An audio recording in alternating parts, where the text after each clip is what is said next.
retrouver. Vous avez carte blanche sur Europe 1 jusqu'à 1h du matin.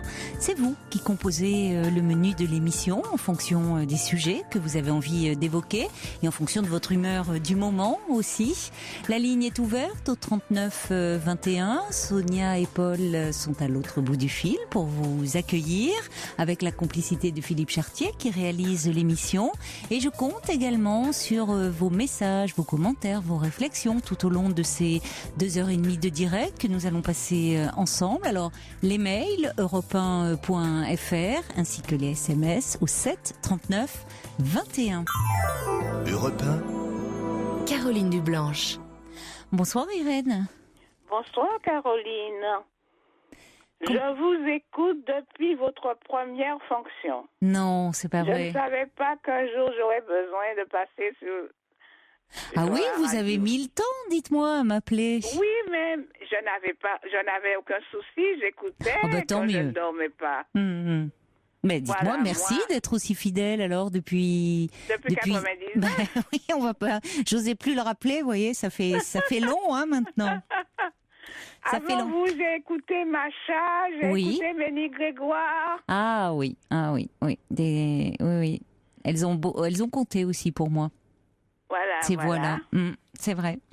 Et alors, vous ne m'appeliez pas parce que vous n'aviez pas de soucis, donc c'était voilà, très parce bien que comme je ça. n'avais pas de soucis. Ce qui veut dire que là, il y a quelques nuages à l'horizon.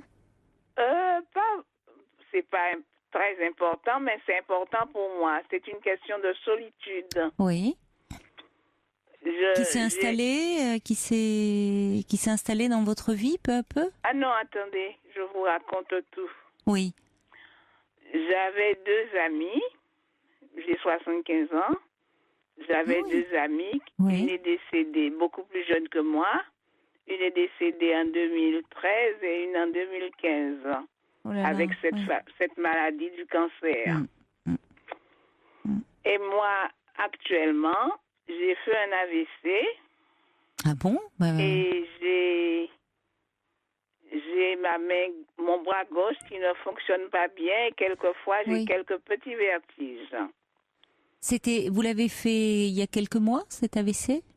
Oui, il y a quelques années quand même. Mais D'accord. comme j'avais mes amis, donc je pouvais sortir avec eux, donc il n'y avait pas de souci. Oui, vous étiez trois amis et vous sortiez Voilà. beaucoup ensemble. Voilà, on faisait des voyages ensemble. Bon, maintenant, je ne fais pas de voyage. C'est plus dans mon répertoire. Hein? Vous vous sentez un peu fatigué du fait Non, pour voyager. Je ne pouvais pas. J'étais très indépendante. Mais vous avez un petit accent qui évoque pourtant les voyages, le soleil, Oui, l'exotisme. tout à fait. Je suis des îles. Eh oui, ça s'entend, ça s'entend. Oui. Vous avez comme ça, vous nous faites voyager rien qu'avec votre jolie voix. Et je suis quelqu'un qui aimait beaucoup le culturel, les voyages, le cinéma, les expositions, le théâtre. Et j'ai rencontré quelqu'un qui m'a fait aimer l'opéra, donc j'allais quelquefois. Oui, vous êtes dans une grande ville alors pour. Je suis à Paris. Ah bah alors oui, c'est formidable. Oui, vous pouvez. Et vous ne le faites plus, c'est plus compliqué aujourd'hui en étant seul évidemment. C'est beaucoup plus compliqué oui. parce que du fait de mes vertiges. Je ne sors plus toute seule. Vous avez peur, vous avez une crainte de tomber. Crainte. Est-ce que vous avez vu ça avec c'est des suites de cet AVC, ça? On vous a dit, les médecins vous ont dit. Non, ça n'a rien à voir parce que j'ai été suivie dans un centre pour les vertiges. Oui. Il paraîtrait que ce sont les petits grains qu'on a dans l'oreille, le Ah crochet. oui, d'accord. Donc c'est tout aussi embêtant, mais c'est pas des vertiges liés à des traitements. Non, ce n'est pas d'accord. lié à ça. Oui, c'est ORL en fait. Voilà. Mais ça passe, ça, en général. Enfin, ça finit par passer. Ça finit par passer. C'est par moins crise. violent. C'est moins violent parce que j'ai déjà fait 3 séances. Avec un kiné spécialisé? Un ostéopathe? Ça dans un centre. D'accord. C'est un neurologue qui s'occupe de cela. Dans un centre qui ne font que cela. D'accord. Et il y a aussi il y a un médicament qu'on peut avoir même sans ordonnance en pharmacie et qui est très bien pour ce type de vertige. Ah bon? Oui. Je n'ai pas le droit de dire de médicaments à l'antenne, mais hors antenne, on pourra vous donner... Hors antenne, vous allez me le dire. Ah oui, parce que c'est vraiment... pour ce type de vertige, il agit vraiment très bien. Des vertiges positionnels, ça s'appelle. Oui. Donc, voilà, j'appelle pour savoir, est-ce qu'il y a quelqu'un qui aime toutes ces choses comme moi? C'est-à-dire le côté aussi sortir, pouvoir aller au théâtre, pouvoir aller à l'opéra. Voilà. Vous aimeriez pouvoir faire toutes ces activités avec quelqu'un? Oui, parce que c'est un coup dur. C'est un coup dur pour vous. Oui, c'est vraiment d'avoir perdu ces deux amis dont vous étiez très proches et avec qui vous faisiez plein de choses. On se reconnaissait d'au moins 30 ans. Ah oui, en effet. Oui. Bon.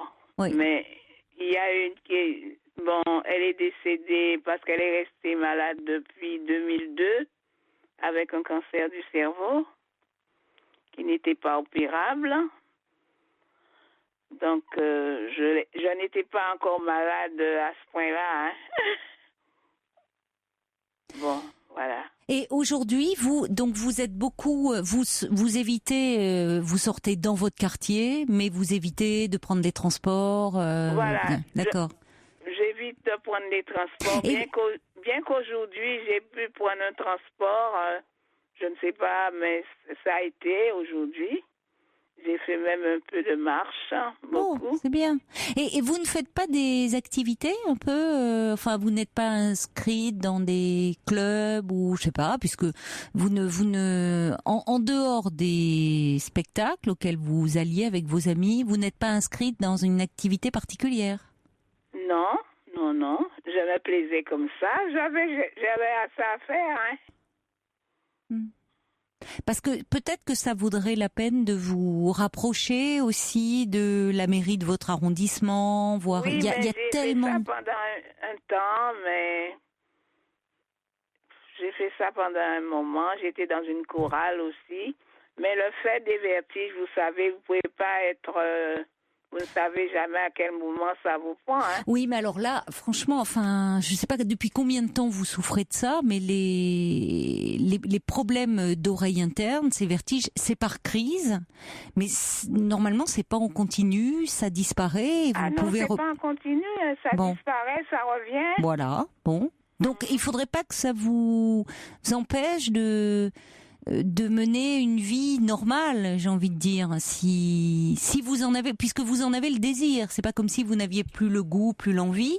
Ah non, j'ai le désir. Hein. Alors, franchement,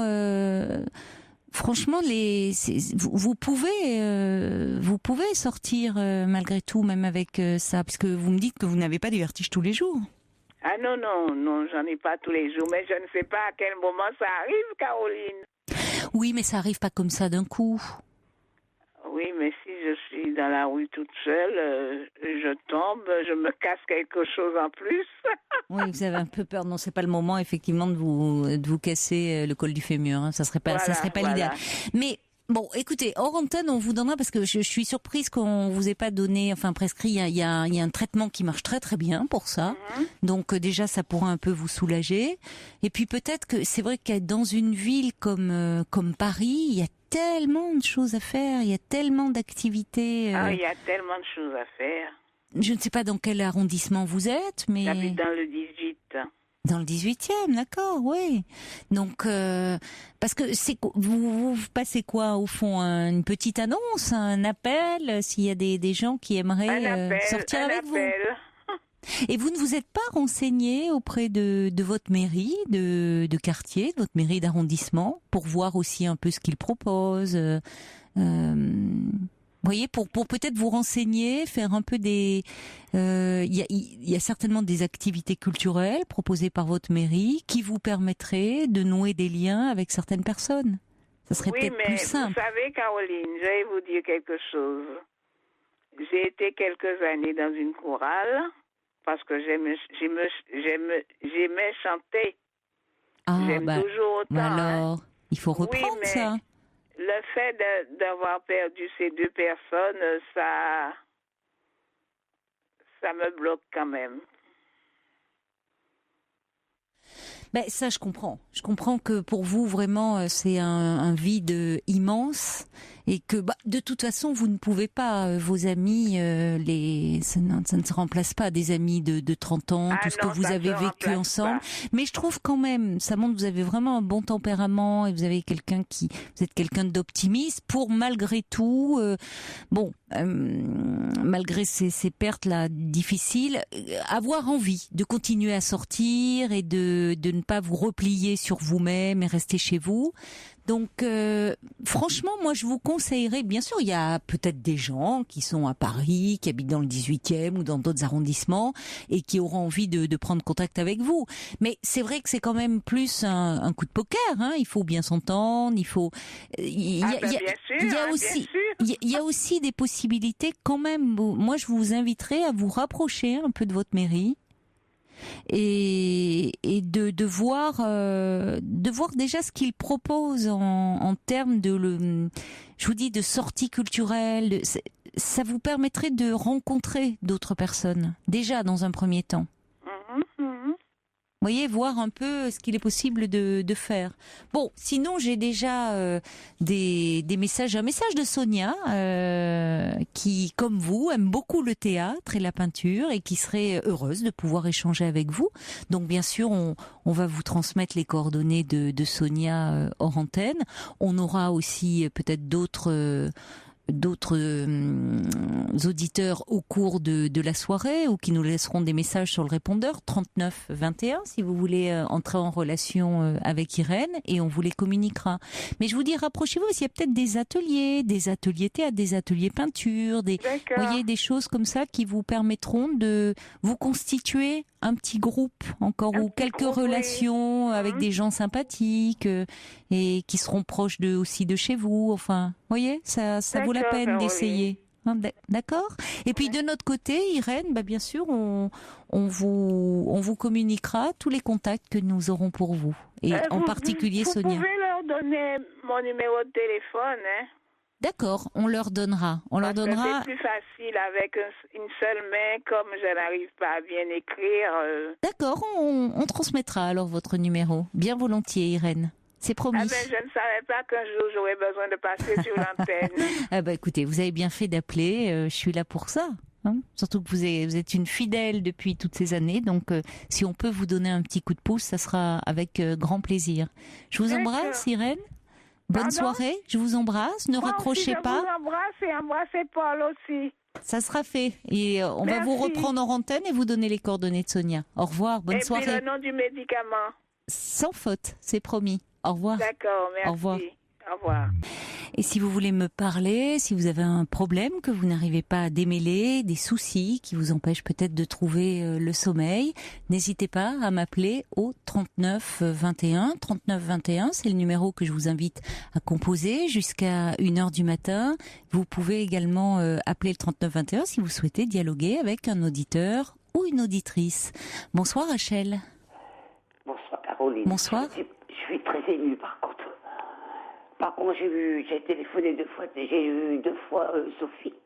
Oui. Oui, parce que je suis une personne qui fume beaucoup. Et vous aviez appelé Sophie, pourquoi? Parce que vous souhaitiez arrêter de fumer? Sophie, parce que je fumais beaucoup, je devais me faire opérer, j'avais un petit peu peur en fait. Ah d'accord. Voilà. Parce que vous aviez peur du sevrage pendant l'hospitalisation? Voilà. Donc, d'accord. En fin de compte, j'avais deux polypes, un œdème. Non. Voilà. Ça va mieux? Ça va mieux là ou... Oui, mais je devrais arrêter de fumer. Mais je fume. Vous avez du mal à arrêter? J'ai du mal. Ouais. Bon. J'ai du mal beaucoup aussi. J'ai 2 filles, une fille de 36 ans, une fille de 32 ans. Oui. Voilà, j'ai été mariée une fois avec mon premier mari. Donc, ma première fille n'est pas de... je suis partie de mon premier mari, je suis partie à 6 mois, elle est partie, excusez-moi Caroline, je suis partie, elle avait 6 mois, parce que j'étais battue, c'était la catastrophe. C'était compliqué, oui. Voilà, donc je suis partie avec ma fille de 6 mois, Bah, c'était courageux de votre part de pouvoir partir pour vous protéger et puis protéger votre bébé. Voilà, j'ai protégé ma petite puce. Oui, mais elle me le rend pas pour l'instant. C'est compliqué les relations avec elle. C'est compliqué avec mes enfants. Ouais.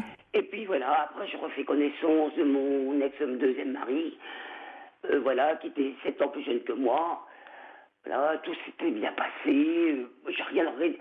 Par contre, en rapport à 4 ans et 20 ans, je respecte plus mon ex-mari de maintenant 20 ans. Mais il m'a fait beaucoup de mal et mes enfants, ils leur en voulaient quand il s'est séparé, quand il m'a trompé en fait. En fin de compte, Caroline, ce qui est dur pour moi, pourquoi qu'on me trompe? Je ne suis pas capable de le faire. Moi, quand j'aime quelqu'un, quand je l'aime pas, je me dis...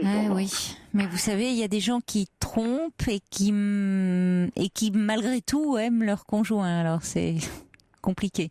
Oui. Mais je comprends, bien sûr, si vous êtes, vous, d'un tempérament fidèle, quand vous aimez ou vous ne voyez plus personne d'autre, je comprends que vous ayez du mal à... Voilà. Et c'est toujours très douloureux d'être trompé. Non, écoutez, c'est quand même dur. Ça fait quand même 14 ans que... j'ai pas blessé, j'ai pas pu... Comment je pourrais vous expliquer ça Moi, j'ai protégé mes enfants. Donc, mon deuxième mari, quand il est parti, il avait... ma fille, elle avait 17 ans. Ma deuxième, elle avait 21 ans. Bon, donc, c'est pas du même père, Caroline. Et puis, ma deuxième, elle a quand même le caractère sans père, assez autoritaire. En fin de compte, je me suis pas fait respecter, pas plus par mes enfants que mon ex-mari, en fait, que je reproche rien du tout. Parce que malgré tout, il m'a laissé la maison, j'ai racheté sa pain. Mais c'est pas du même ordre quand même, j'imagine, parce que quand vous dites que vous ne vous êtes pas fait respecter aussi bien par votre ex-mari que par vos filles, la relation, elle n'est pas de la même nature entre votre mari et vos filles. Oui. Même si c'est difficile aussi, mais il y a... Vous voyez, qu'est-ce qui vous fait dire que vos filles ne vous respectent pas? Ils n'hésitent pas. Au début, quand il me trompait, il me disait qu'il m'aimait, qu'il était malheureux. Après, à un moment, j'ai dit, Jean-Louis, faut que tu fasses... excusez-moi. J'ai dit, écoute, faut que tu fasses un choix. Mais écoute, je t'aime toi parce que tu m'as tout apporté. Parce qu'il est 7 ans plus jeune que moi. Oui. Et quand il m'a connu, il n'avait rien, en fait. Voilà. Moi, j'étais en dépression de mon ex-mari. Oui. Mais il m'a aidé énormément, Caroline, ça, je ne peux pas lui reprocher. Oui. Mais c'était après, je me suis dit, est-ce qu'il m'a aimé? Je ne sais pas s'il m'a aimé. Parce que moi, quand j'avais ma fille qui avait... elle avait 18 mois et demi, et lui, il devait faire son armée, en fait. Voilà. Donc, il a fait une journée de... Vous savez, à l'armée, il passe 3 jours. Voilà. Oui, c'était les fameux 3 jours, oui. Voilà. Oui. Voilà. Et puis, moi, écoutez, je l'ai connu au mois de octobre. Au mois de novembre, écoutez, son oncle, il m'a amené chez moi, qu'il habite au-dessus de chez moi. Il m'a dit, écoute, Rachel, tu le prends. Parce qu'avec son frère, ça s'entend pas du tout. Moi, j'étais perdue. Caroline, j'étais perdue parce que j'étais déjà en dépression. Voilà. Par contre, il m'a beaucoup aidé.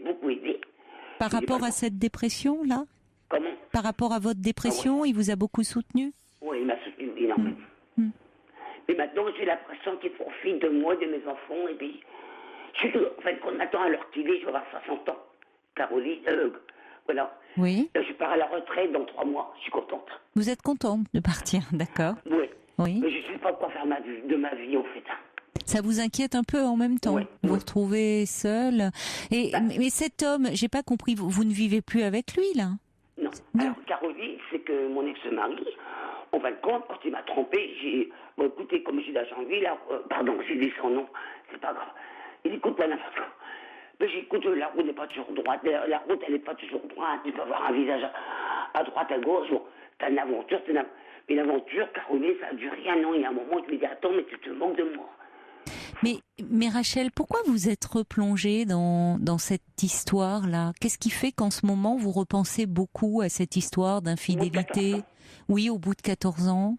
Quel événement fait que vous êtes à nouveau... dans cette histoire, comme si ça s'était passé hier, ou presque? Je sais pas. Pourquoi? Vous ruminez un peu en ce moment? Vous repensez? Caroline, je suis une personne qui ne dort pas déjà. Oui. Voilà. Vous ne dormez pas bien depuis. D'accord.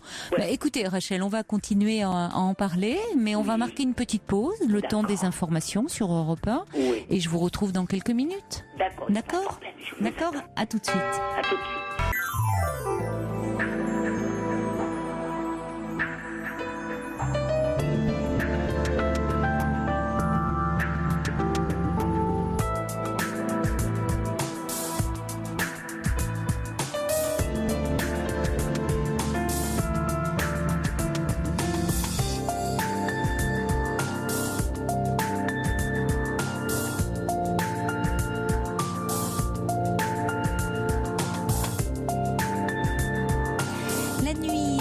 Sur Europe 1, nous sommes ensemble et en direct jusqu'à 1h du matin, 2h pour vous permettre de parler de vous, de votre vie et de partager aussi ce que vous vivez, ce que vous ressentez avec les auditeurs de la Libre Antenne.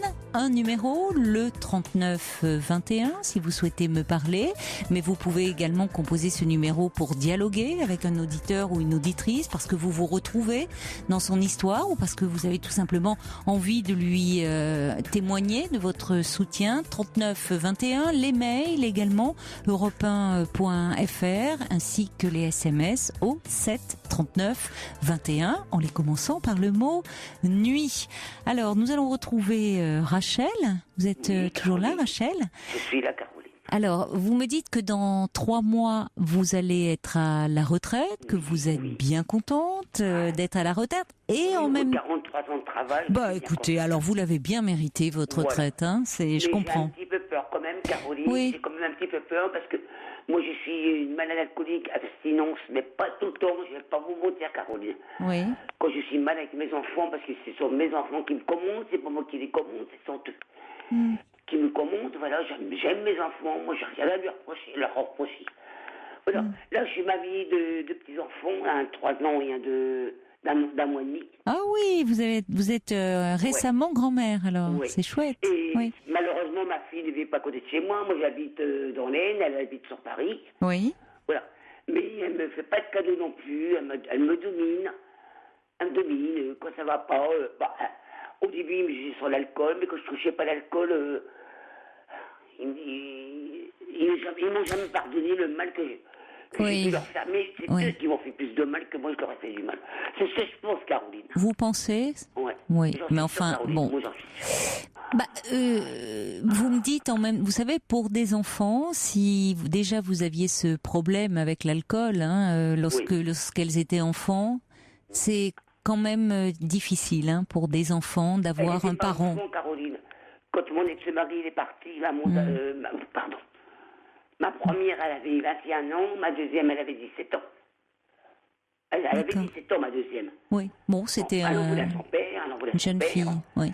Moi, je suis tombée dans l'alcool alors que je ne buvais pas d'alcool du tout. Après, je suis tombée malade. Mais elles se sont certainement beaucoup inquiétées pour vous. Et ce qui fait qu'aujourd'hui, quand vous dites qu'elles vous dominent, c'est qu'elles sont un peu directives, voire autoritaires avec vous.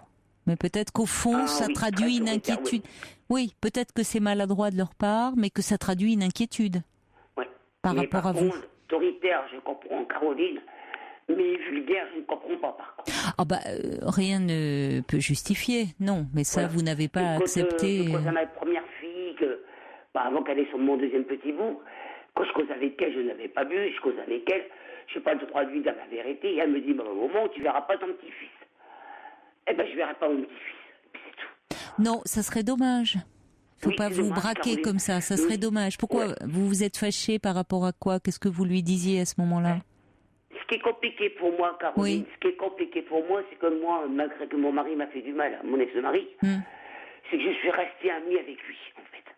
Bon, après tout, vous êtes peut-être, vous vous entendez peut-être mieux maintenant que vous êtes séparés que lorsque vous étiez mariés. Ça arrive, après tout. Oui, mais lui, par contre, il est marié, il a sa femme. Oui. Et j'aime bien sa femme, elle est très gentille. D'accord, bon. Voilà. Bon, écoutez. Moi, je ne regrette rien, ils sont gentils, ça se passe bien maintenant avec. Ça, la route n'est pas toujours droite, il m'a reproché des choses, comme moi je lui reproche des choses.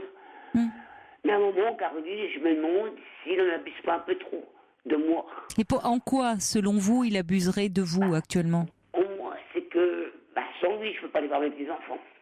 Sans lui, pardon? Sans lui, je ne peux pas aller voir mes petits-enfants parce que c'est lui qui m'emmène avec sa femme. Ah d'accord, Voilà. Vous n'avez pas de voiture? Vous ne conduisez pas? Si j'ai une voiture, mais moi je conduis pas dans Paris, par contre. D'accord. Voilà. Et alors, il s'est proposé pour vous amener voir le dernier, le petit-fils là qui vient de naître? Oui, je l'ai vu quand ma fille elle a accouché son deuxième petit-fils. D'accord, bon. Ils m'ont emmené avec sa copine, avec sa femme.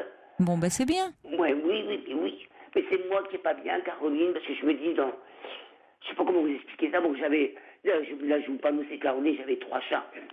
J'avais 4 chats. Donc, je les ai perdus 3. Puis là, j'ai amené mon petit pépère aujourd'hui, mon amour de 16 ans. Je l'ai amené aujourd'hui au vétérinaire, parce qu'il n'en pouvait plus non plus. Bon, il est parti tout à l'heure. Oui, donc ça vous paie. Vous êtes un peu... Je me dis, moi, je ne vis pas, je survis, Caroline. Vous n'êtes pas bien en ce moment, Non, vous êtes angoissé. Bon, aujourd'hui, ça se comprend, parce que c'est toujours un moment difficile quand on se trouve amené, devoir faire euthanasier son animal. C'est toujours un moment qui est très pénible. C'est normal que vous ne soyez pas bien, mais si le vétérinaire vous a proposé de faire ça, c'est bien que votre petit chat était arrivé au bout de sa vie et que le laisser vivre aurait été le faire souffrir. Donc il valait mieux, même si ça vous fait très mal au cœur, avoir fait cela. Bon. Oui. Donc en revanche, vous le dites, dès que vous avez une peine, un chagrin, des soucis, il y a le risque au fond que l'alcool devienne un peu un refuge. Vous avez peur de replonger.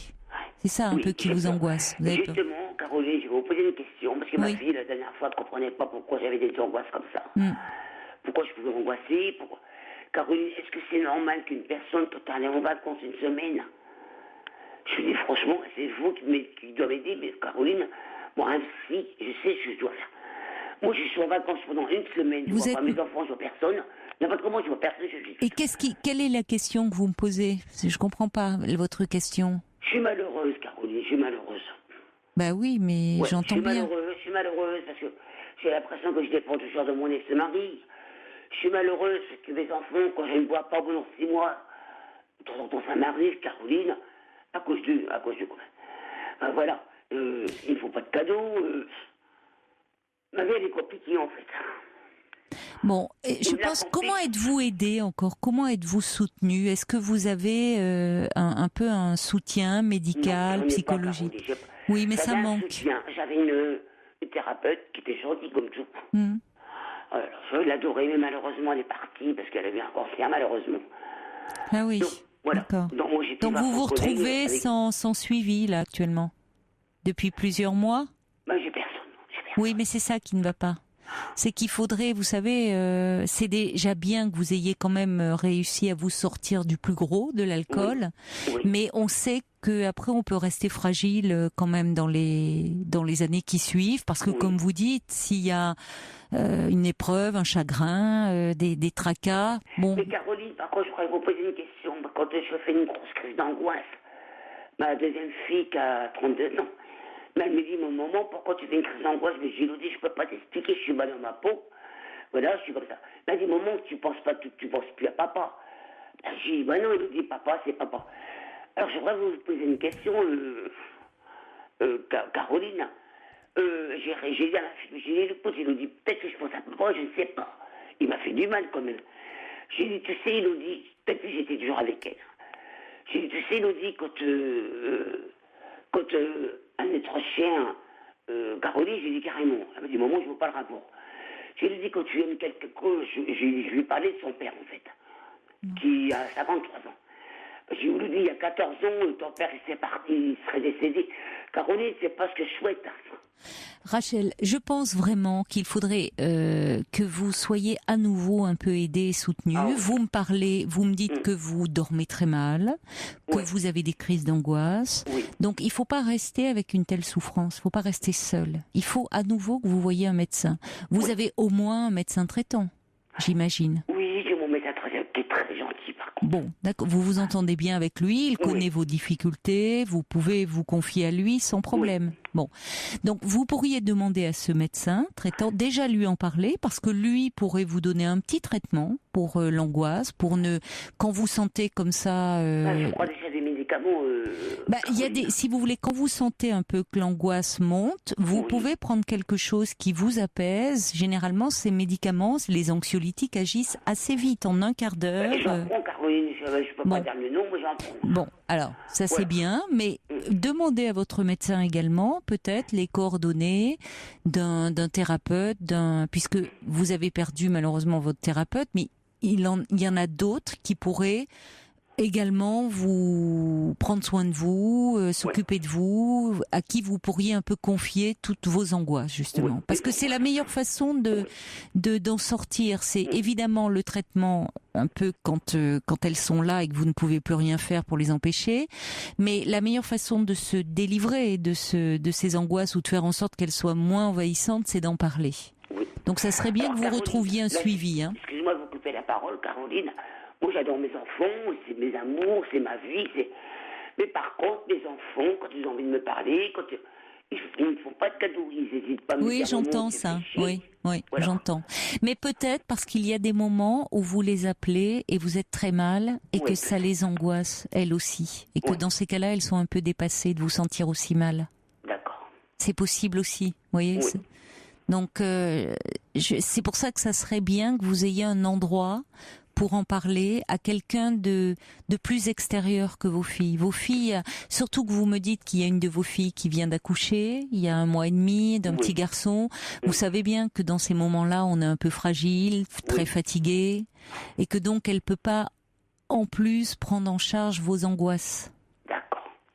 Pour que vous puissiez justement profiter d'elle et de vos petits-enfants, qui sont quand même des bonheurs, ça, dans votre vie, et être mieux. Donc, pour ça, il faut que vous acceptiez que vous êtes encore un peu fragile, et que c'est important d'être soutenu, et par des professionnels. Donc, dans la mesure où vous avez un très bon contact avec votre médecin traitant, avec qui vous pouvez parler vraiment sans tabou de tout ce que vous traversez, demandez-lui les coordonnées d'un thérapeute, ou même à l'hôpital, ou au CMP. Enfin, vous voyez, il y a des gens qui pourront un peu vous entourer, de façon à ce que vous soyez moins seul et surtout... Moi, j'habite dans l'Aisne, il n'y a pas de problème, il y a tout ce qu'il faut. Bon, alors c'est très bien. Et comme ça vous permettra aussi d'aborder la retraite, peut-être un petit peu plus sereinement. C'est-à-dire qu'à la fois vous êtes heureuse, parce que comme vous dites, vous avez travaillé 43 ans de votre vie, donc vous êtes fatiguée, c'est bien, mais peut-être que vous avez un peu peur, oui, de vous retrouver seule et peut-être de replonger de cette inactivité.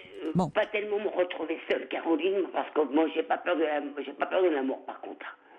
Mais être seule, c'est pas la mort, hein. C'est pas bon. Non, la mort me fait pas peur, par contre, Caroline. Mais vous savez, vous n'êtes pas. Il n'y a pas de raison que la retraite, c'est pas. Ça va pas vous faire mourir à petit feu, hein. Non. Même par contre, moi, j'ai pas peur de.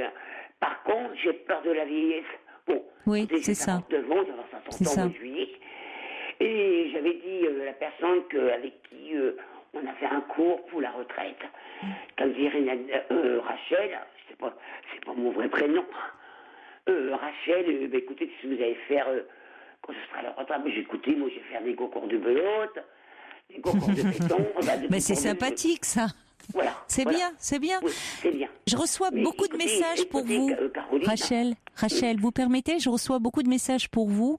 Il y a la Gothique qui dit de penser davantage à vous, de faire des activités, vous nous en parliez à l'instant, de pas trop donner d'importance aux gens peut-être un peu néfastes autour de vous, de profiter davantage en vous faisant aider. Il y a Babette aussi qui dit profitez de votre retraite à venir pour vous occuper de vous un peu différemment. C'est gentil comme ça. Camille aussi qui dit peut-être, qui vous suggère de rejoindre une association pour parler de ce qui vous chagrine, rencontrer des gens, de ne pas trop ressasser vos problèmes. Il y a quelqu'un qui dit qu'il y a une permanence téléphonique des alcooliques anonymes qui est en place et qui pourrait peut-être vous aider, ou des groupes de parole. Vous voyez, vous pourriez peut-être vous rapprocher aussi d'associations dans des moments où vous vous sentez pas très bien, où vous trouveriez un peu un cocon, beaucoup de chaleur humaine. Oui, je connais tout ça, Caroline. Et puis il y a quelqu'un, c'est signé une retraitée qui dit vous êtes très sympathique, chère madame, mais c'est à vous aussi d'organiser un peu votre future vie de retraitée et certainement qu'un soutien psychologique et aussi des loisirs organisés pour éviter un peu la solitude que vous semblez redouter liée à la retraite. Vous allez y arriver. Mais voyez, il faut reprendre contact peut-être avec les associations et puis à nouveau, je pense, avoir un peu un soutien psychologique. D'accord. Ouais, je vous remercie beaucoup, Caroline. Bon courage, Rachel. Et j'adore l'émission, j'écoute tous les jours. Je vous remercie. Je vous remercie de votre confiance. Malgré que je ne dors pas, j'ai pas besoin de prendre des médicaments. C'est très bien, c'est mieux que les médicaments. Tant mieux alors, si ça vous apaise. Au revoir, Rachel. Bonne soirée. Au revoir. Bonsoir, Daniel. Bonsoir, Caroline. Bonsoir. Bonsoir aux auditrices, aux auditeurs. Alors voilà, je reviens encore une nouvelle fois vers vous, pardon. Parce qu'on s'est déjà parlé ? Oui, entre novembre et octobre. D'accord. J'étais dans une situation financière difficile, donc qui m'a fait remonter en Bretagne, et du coup, qui a laissé ma femme et mon enfant dans le sud-ouest. Et du coup, la situation a évolué. En fait, vous avez téléphoné pour me poser une question. Je ne sais pas si ça vous revient. Oui, dites-moi. Et du coup, la situation a évolué dans le mauvais sens. Parce que ma femme a demandé le divorce pendant les vacances de Noël. Oui, c'est ce que vous redoutiez, hein, cet éloignement, cette distance qui s'était installée avec vous. Vous craigniez qu'elle en arrive à cette décision. Ouais.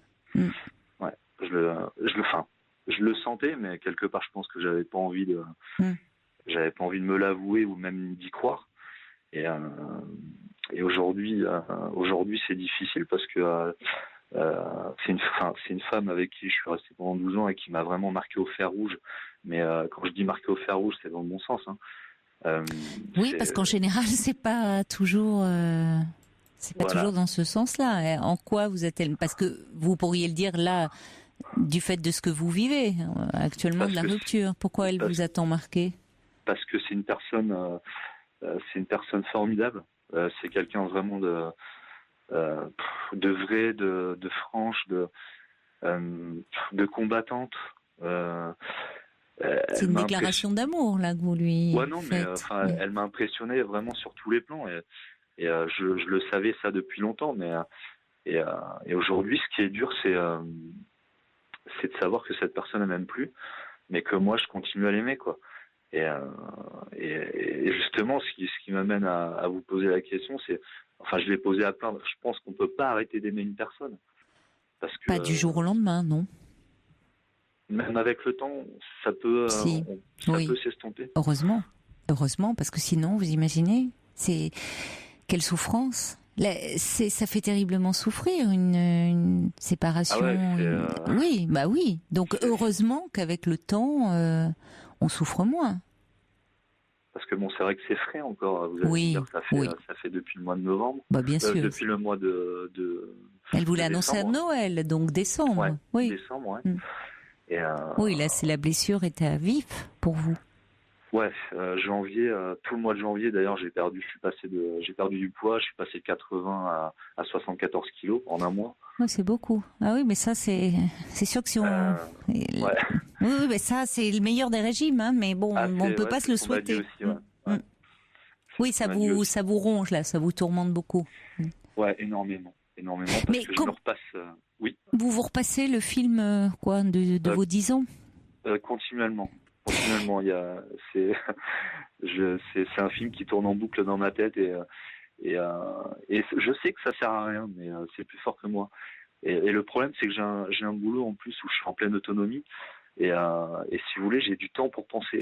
Ah oui. Oui, vous ne pouvez pas, ça ne vous change pas les idées. Donc du coup, même avec le boulot, ça me change pas forcément les idées. Et pendant les jours de congé, notamment les week-ends, si je vais pas voir des amis, même en allant voir les amis, le sujet de conversation, voilà, on le sait, ça va tourner autour de ça. Les amis sont là pour ça aussi, donc ces moments-là, finalement, vous pouvez leur en parler. Ils la connaissent. Oui, aussi. Ils la connaissent pas personnellement, mais ah bon ? Non, parce que c'est là où je me rends compte qu'aujourd'hui ce sont des vrais amis, parce que en fin de compte, quand je me suis mis avec cette personne-là, on était vraiment dans notre bulle. Et du coup, avec les amis, c'était des nouvelles vraiment de temps en temps. C'est-à-dire, au fond, vous étiez tellement fusionnels que vous n'aviez pas tellement de relations extérieures. Vous vous suffisiez un peu à vous-même. Voilà, exactement. Vous avez des enfants ? Oui, j'ai une petite fille de 11 ans. D'accord. Donc, et la famille, vous voyiez la famille ou c'était vraiment vous, le couple et votre fille ? C'était nous, le couple, ma fille et son fils à elle d'un premier mariage. D'accord. Mais finalement, cette bulle dont vous me parlez, elle avait un peu explosé à partir du moment où vous êtes allé travailler dans une autre région ? Non, la bulle, elle a commencé à exploser à partir du moment où elle est tombée malade. Parce qu'elle a une maladie de Crohn sévère, donc des deux côtés en fait, en haut et en bas. Et donc voilà, ça a emmené chez elle une perte de poids sévère, avec des vomissements perpétuels. Et elle a déclenché ça. C'était en 2005. D'accord, oui. C'était depuis 2005. Et donc du coup là-dessus, elle a eu quand même un cancer du sein aussi avec une ablation totale. Oh là là, pauvre, oui, elle a vraiment accumulé. Médicalement, oui, elle est. Et là, c'est l'impuissance que j'avais moi qui m'a bouffé en fait, parce que j'aurais tellement voulu lui apporter de l'aide, mais je savais pas comment faire. Je pense que j'ai pas su faire, ou enfin je sais pas. Mais il me semble maintenant. Enfin, il me semble que vous l'aviez un peu évoqué, ça. Oui, et que d'ailleurs, c'était un sujet de conflit entre vous deux, où elle vous disait que vous parliez beaucoup de vous et de vos soucis, enfin, de vos états d'âme, là où elle traversait des moments quand même assez terribles. Assez et qu'il y avait il y a eu un décalage, c'était un peu abyssal entre vous à ce moment-là. Puisque vous étiez beaucoup dans vos interrogations. On s'écoutait plus en fait. En fait, il nous a manqué de dialogue. On dialoguait plus pendant un certain nombre d'années. Et d'ailleurs, les quatre dernières années, c'était vraiment. Et puis moi, je me suis jamais adapté à la région du Sud-Ouest. C'était très compliqué pour moi, alors que elle s'y est faite plus facilement que moi. Et notamment dans le domaine du travail où c'était assez compliqué. Et du coup, voilà, à partir de ce moment-là, je crois que c'est vraiment à partir du moment où on est parti dans le Sud-Ouest que ça a commencé vraiment là à dégringoler. Et elle en est où de sa santé aujourd'hui ? Aujourd'hui, sa santé, alors apparemment, ça va beaucoup mieux depuis que je suis plus là. Elle me l'a textuellement, c'est ce qu'elle m'a dit. Parce que la maladie de Crohn, avec le stress, etc. Alors apparemment, je générais du stress par rapport à mon attitude. Donc. Mais parce que à ce moment-là, il y a eu quand même un malaise qui s'est installé. Elle vous parle de stress, c'est-à-dire que vous vous êtes senti vous très démuni quand elle a été malade. Mais c'est-à-dire que vous étiez plus dans vos soucis personnels de boulot, je crois. Enfin, il y avait quelque chose. C'était ça, voilà, si je me souviens bien. Par rapport au travail. Ouais. Vous étiez à fond, oui, dans vos soucis de travail. J'étais tellement concentré dans le travail que et puis, enfin, le fait d'être concentré dans le travail, pour moi, j'avais l'impression d'aider à ma façon. Mais en fin de compte, c'était pas du tout le cas, quoi. J'étais tellement enfermé dans mon travail que du coup j'en oubliais tout le reste, quoi. Oui, c'est-à-dire qu'elle, c'était pas cette aide-là dont elle avait besoin, et peut-être que pour vous, le travail est devenu aussi un peu un refuge à un moment donné. Je pense que c'était ça, ouais. Là où elle vivait des choses, elle, de son côté, si compliquées. Ouais, parce que c'est vrai que pour les rendez-vous, je l'accompagnais très rarement. Je pense que c'est ce soutien-là dont elle avait besoin, que je l'accompagne lors de ses rendez-vous, des scanners, des fibros, que je viens de la chercher, et non pas parce qu'elle avait comme elle a déposé un dossier ALD, Donc elle est en maladie longue durée. Oui. Donc du coup, elle avait des remboursements à 100%, et du coup, c'était une voiture et un taxi ambulance qui l'a ramenée. Oui. Et je veux dire, plutôt oui, elle était très fatiguée. Oui, elle aurait aimé votre présence à ses côtés, évidemment. Voilà, voilà. Bon. Donc, voilà, je peux pas. Évidemment, je peux me le répéter 50 000 fois, ça changera rien aujourd'hui, mais voilà, j'ai beaucoup de regrets. J'ai beaucoup de regrets aujourd'hui. Vous avez pu en parler avec elle? Comment est-ce que vous pouvez parler, ou est-ce que vraiment le lien aujourd'hui il y a un très bon dialogue. On l'a fait par rapport à notre fille, et parce qu'on n'avait pas envie de rentrer dans une guerre infantile, parce que au final, deux personnes s'aiment plus.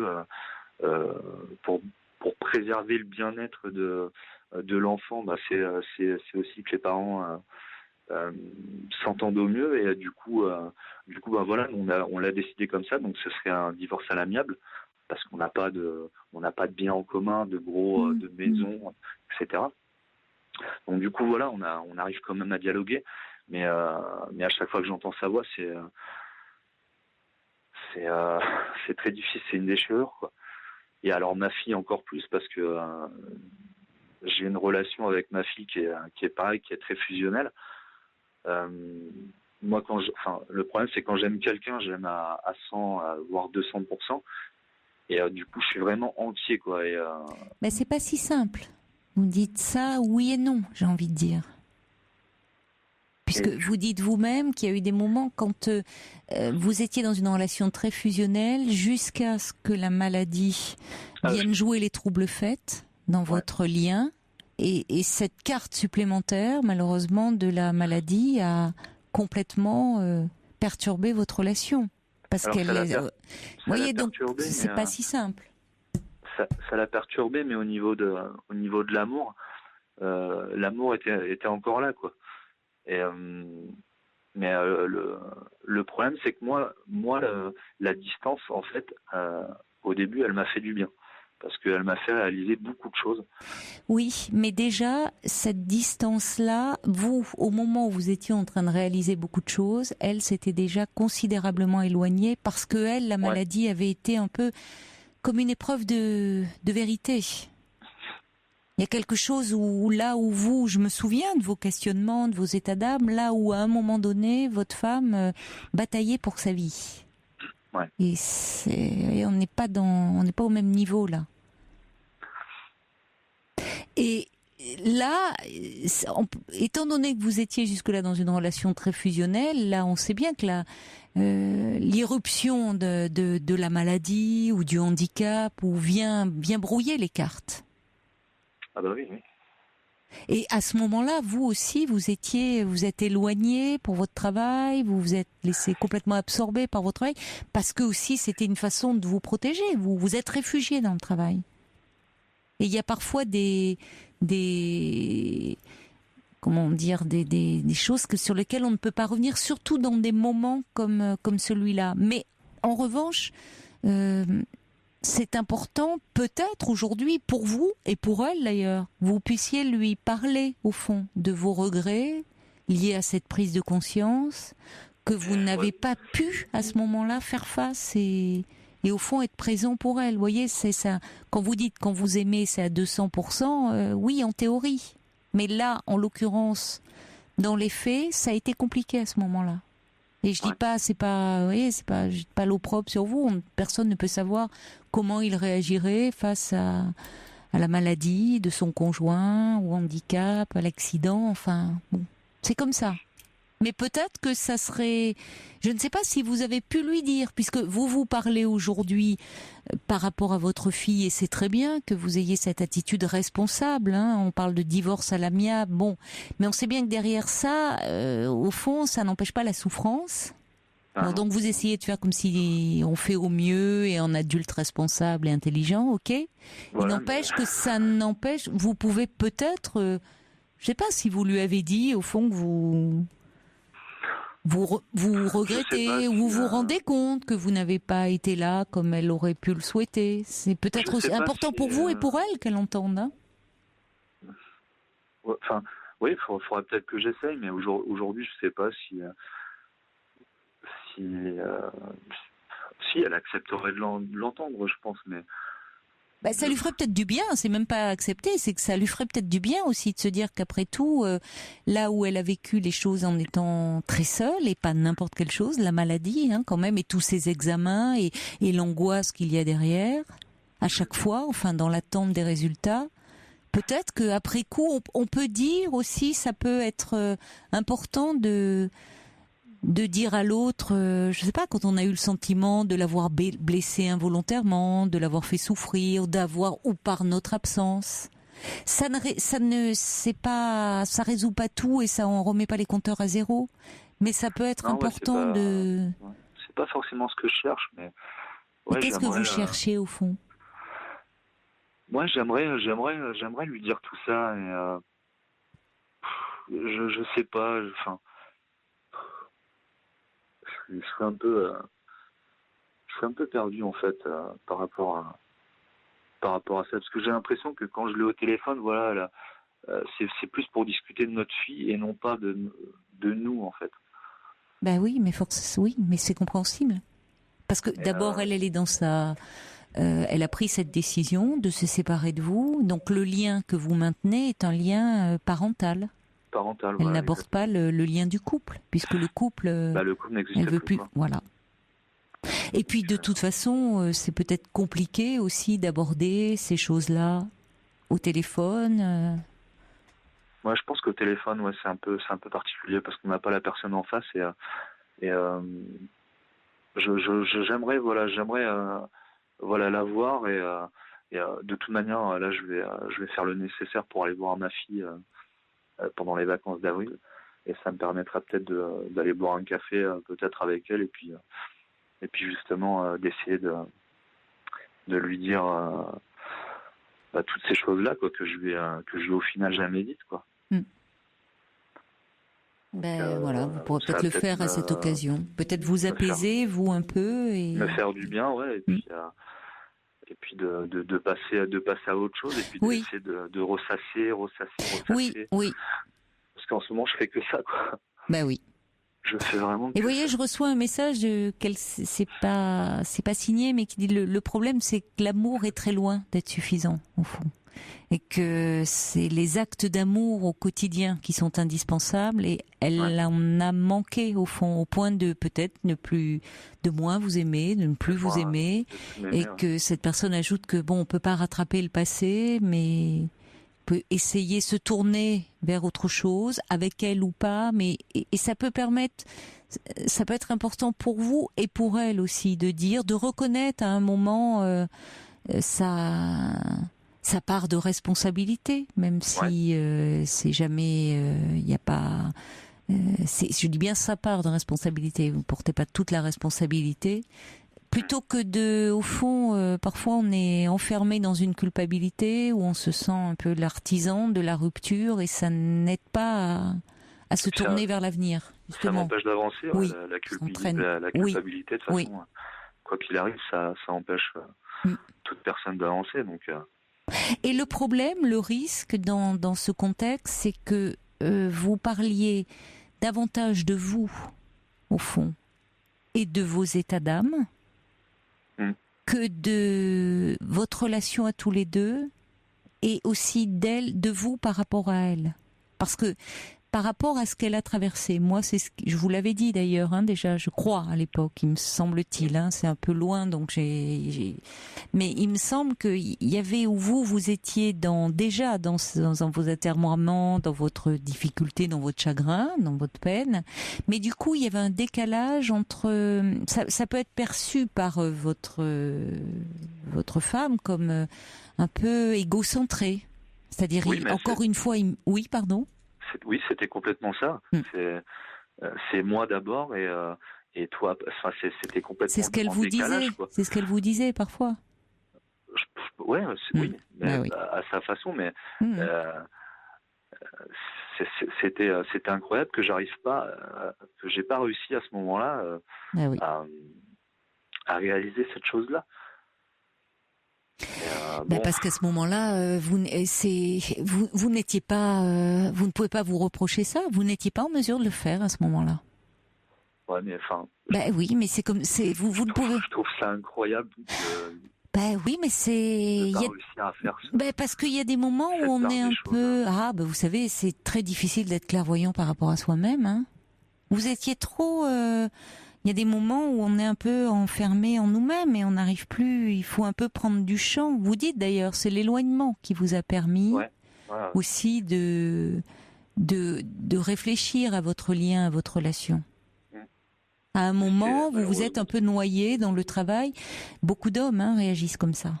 Beaucoup d'hommes, et de femmes aussi aujourd'hui, mais c'est quand même encore, ça reste assez masculin, se réfugient à ce moment-là dans le travail. C'est une façon de fuir ce qui les angoisse, Bon. J'aurais aimé être l'exception à ce moment-là, mais bon. Mettez pas la barre trop, l'exception, c'est bon. Ouais, non, mais bon. C'est vrai que... Oui, je reçois un message d'Aurore qui dit la culpabilité c'est bien, mais bon, ça sert à rien. Donc après tout, soit vous êtes toujours fou d'elle et vous cherchez à la reconquérir, ou soit vous passez à autre chose. Alors évidemment, c'est pas aussi manichéen que ça. On est dans un entre-deux. Mais c'est, si vous voulez, le risque, si vous voulez lui parler, c'est que vous repartiez sur vous-même. Bon, c'est bien que vous en ayez pris conscience du coup, parce que c'est plus par rapport à elle, et comme le dit Brigitte, ça ne peut être que quelque chose d'apaisant pour votre femme, et peut-être qu'il la soulage d'entendre une remise en cause de votre part, une remise en question finalement, que vous ne pouviez pas faire à ce moment-là, c'est comme ça. Et Brigitte ajoute que si vous avez peur de ne pas arriver à le dire, vous pouvez peut-être lui écrire si vous êtes plus à l'aise avec l'écrit. Mais ça peut être important. Non, pas du tout. Alors vous... Pas du tout avec l'écrit. D'accord. Je préfère avoir la personne de visu. D'accord. Et lui dire en face. Bon. Mais ouais, je pense que c'est quelque chose que je vais faire et je vais m'y tenir. Parce que ça peut que, je pense que ça peut que lui faire du bien, et puis moi me permettre. Et peut-être à vous aussi de sortir de cette culpabilité, de lui dire que comme le dit la petite abeille, d'entendre aussi des paroles de votre part de remise en question à un moment où elle a dû, comme vous dites, se sentir très seule, et qu'à ce moment-là mais il ne s'agit pas, il n'y a pas une intention derrière tout ça, c'est une façon aussi puisque vous dites que cette femme vous l'avez immensément aimée et que vous l'aimez encore, reconnaître que on peut aimer parfois quelqu'un énormément, mais mal à certains moments, et ça peut nous arriver tous, ça. Je pense que c'est c'est ce qui s'est passé. Je l'ai mal. Il y a des moments, on n'aime pas, ça, bien sûr. Oui. C'est pas de la bonne manière. Oui, mais bon. Ça peut être important justement de l'entendre, surtout compte tenu de ce qu'elle a traversé et de ce et vous, pour vous permettre un peu d'avancer. Ouais. Il y a Véro qui vous souhaite bon courage. C'est gentil, merci Véro. Bon, mais ça va aller. Et puis la petite particularité que j'ai oublié de vous préciser. Oui. C'est que aujourd'hui, en fin de compte, au mois de décembre, elle a revu son cousin. Alors son cousin, c'est quelqu'un avec qui elle a un lien très particulier, très fusionnel, voire fraternel, et qui divorce aussi au même moment, au bout de 23 ans de mariage, et qui aujourd'hui vit avec mon ex-femme. Son cousin, elle vit avec son cousin. Oui. Mais ils vivent ensemble, ils cohabitent ou ils ont une histoire? Non, ils vivent ensemble. Alors, ils ont une histoire, je pense pas, parce que c'est vraiment que son cousin. Oui. Mais la relation... Ils cohabitent, ils sont très proches, et donc là, actuellement, ils partagent une maison. Ils partagent l'appartement de mon ex-femme. D'accord. Oui. Et donc, qu'est-ce que ça vous inspire? Je trouvais ça particulier, quoi. Alors, je ressens pas de la jalousie, mais j'ai l'impression de m'être fait remplacer, en fin de compte, par son cousin. Je sentimentalement en fait, où lui aujourd'hui lui apporte ce que moi. Oui, certainement. Ça montre à quel point elle a besoin de réconfort et de quelqu'un qui la connaît, qui la comprend et peut-être aussi de pas se retrouver seule malgré tout. Et un cousin, elle a cette proximité affective, ce lien qui, évidemment, c'est plus simple qu'avec un conjoint où il y a pas on n'a pas les mêmes attentes, les mêmes exigences aussi. Vous voyez, vis-à-vis d'un cousin que de son conjoint. Même s'il la déçoit, c'est pas la même chose que quand on est déçu par son conjoint. Bon, donc pas la même chose. Ça serait plus compliqué si elle vous disait qu'elle vivait avec un autre homme. Hein. Donc là, pour le moment, il s'agit de son cousin. Ah oui. Mais en tout cas, oui, c'est ce partage d'intimité que vous n'avez plus avec elle. Voilà, c'est ce qui m'a fait mal vraiment sur le coup, parce que moi je l'ai vécu au mois de pendant toute la période de Noël où ils s'en sont pas cachés. Il y a rien à cacher finalement. Son cousin était présent. Non, oui, il y a rien à cacher, mais c'était très dur d'un coup de se prendre, de s'entendre dire bon voilà, je t'aime plus, je veux divorcer, mais à l'amiable, etc. Voilà. Et puis qu'en même temps, elle a que je voie cette relation très fusionnelle qu'elle avait avec son cousin, et que moi je voyais quoi. J'étais présent, et au final j'arrivais plus à. Enfin moi j'ai trouvé ça difficile de vivre ça pendant une semaine. Je suis resté pour ma fille, c'était compliqué. Oui, mais c'était peut-être bon. Enfin, attention. Enfin, si vous la voyez. De la médaille. Ouais, mais si vous la voyez elle. C'est pas le moment de lui en parler, parce qu'après tout, elle fait un choix elle décide, elle est dans une séparation avec vous. Après, elle décide avec qui elle veut vivre. Hein. Si c'est actuellement le fait de partager pour des raisons personnelles et celle de son cousin, de partager une maison, que c'est important pour elle de pas se retrouver seule. Vous voyez, vous allez pas. C'est autre chose là, je trouve. Je rentre pas. Je comprends ce que vous voulez dire. Vous n'êtes plus dans sa vie, mais bon.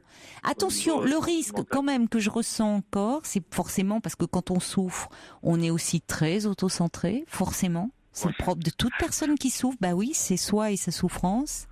Ce qui peut être... alors après, je ne sais pas quelles sont vos intentions, mais si vous voulez lui parler, le risque, c'est encore de ramener les choses à vous et à vos états d'âme. Et ça risque de mal être vécu par votre femme, surtout en ce moment. C'est pour ça que j'hésite encore. Eh bien, il n'y a pas d'urgence. Vous pourrez le faire plus tard si vous sentez que le moment n'est pas venu encore pour vous et que vous avez, vous, davantage besoin de parler de vous. Et à ce moment-là, vous pouvez en parler à vos amis. Voilà, de laisser passer un peu de temps. Exactement, vraiment, oui, vous n'êtes pas à quelques mois près. Ouais. Bon courage, en tout cas. En tout cas, oui, merci de m'avoir écouté. Je vous en prie. Merci aux auditeurs, aux auditrices. Qui ont été nombreux à se manifester. Bon courage, Daniel. Au revoir. Merci. Au revoir, bonne soirée. Un petit mot pour vous dire que quand vous nous laissez un message sur le répondeur de la Libre Antenne, si vous souhaitez être rappelé parce que vous voulez témoigner à l'antenne ou donner des précisions, réagir à un témoignage, surtout laissez-nous votre numéro de téléphone parce que on a des messages comme ça qui nous parviennent intéressants, qu'on aimerait bien passer à l'antenne, mais souvent malheureusement vous oubliez l'essentiel, c'est-à-dire votre numéro de téléphone. Alors c'est pareil, dans les mails, précisez bien si vous souhaitez, bien sûr qu'on vous rappelle un prénom et un numéro de téléphone. Voilà, merci par avance. On va maintenant accueillir Alain. Bonsoir. Oui, merci beaucoup, Caroline. Bonsoir, Alain. Alors d'abord, premièrement, je tiens à souligner le professionnalisme de ton couple. Il était en train d'exulter, Paul. Il était content, joyeux. Il avait un sourire jusqu'aux oreilles. Caroline, je vous dis vous, mais je vous dis vous parce que je voulais vous dire tu, mais je vous dis vous, mais par amitié. Mais oui. J'ai appelé il y a un an, il a reconnu ma voix. C'est incroyable. Hein. Ah bon? Ah oui, ça c'est incroyable alors. La vérité, Caroline. Il a reconnu votre voix alors que vous avez y appelé seulement il y a un an. Mais pourtant il en entend des voix. Je vous assure que oui. Et mais je vous crois. Mais il a une mémoire incroyable. Parce que c'est vrai que parfois je parle je retiens pas toujours le prénom, mais d'une histoire, d'un témoignage. Hop, il me dit oui et il me donne le prénom. C'est vrai il a une mémoire incroyable, Paul, pour ça. Non, mais je reviens pas. Il est formidable. Il est vraiment phénoménal. Oui, on est d'accord. Mais gardez-le. J'aimerais bien le garder, si vous saviez. Mais bon, il a plein de choses à vivre, ce garçon. Excusez-moi, Caroline. Ouais. Alors vous m'appelez Alain parce que vous vouliez parler de TOC. Je m'appelle Alain, donc vous l'avez remarqué, oui. J'ai 63 ans et tout, mais malheureusement, je suis victime. C'est ça que j'ai expliqué à Paul. De TOC, et j'aimerais bien aussi. J'espère qu'il a gardé mon numéro au standard. Sinon, je vous le redonnerai. Mais oui, vous inquiétez pas. Oui. Puis sinon, vous le redonnerez hors antenne.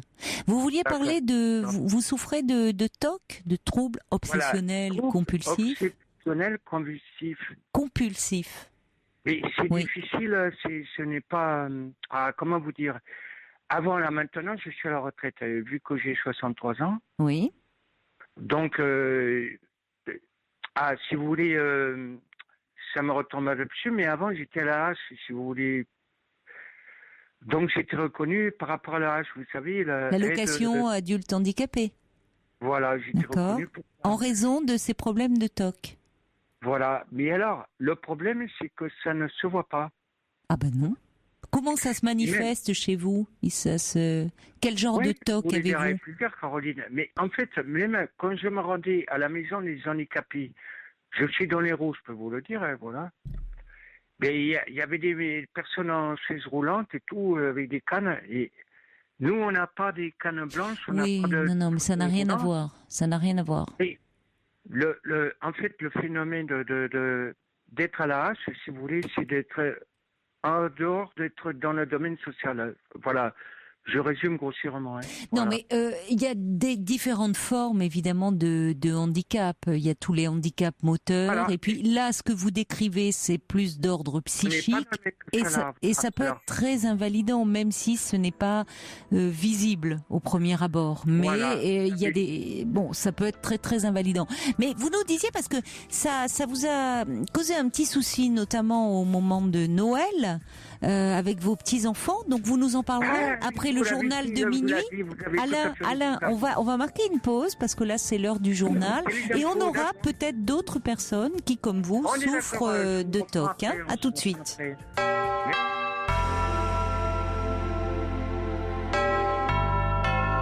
Vous écoutez Europe 1, il est minuit, le journal présenté par Emmanuel Faux.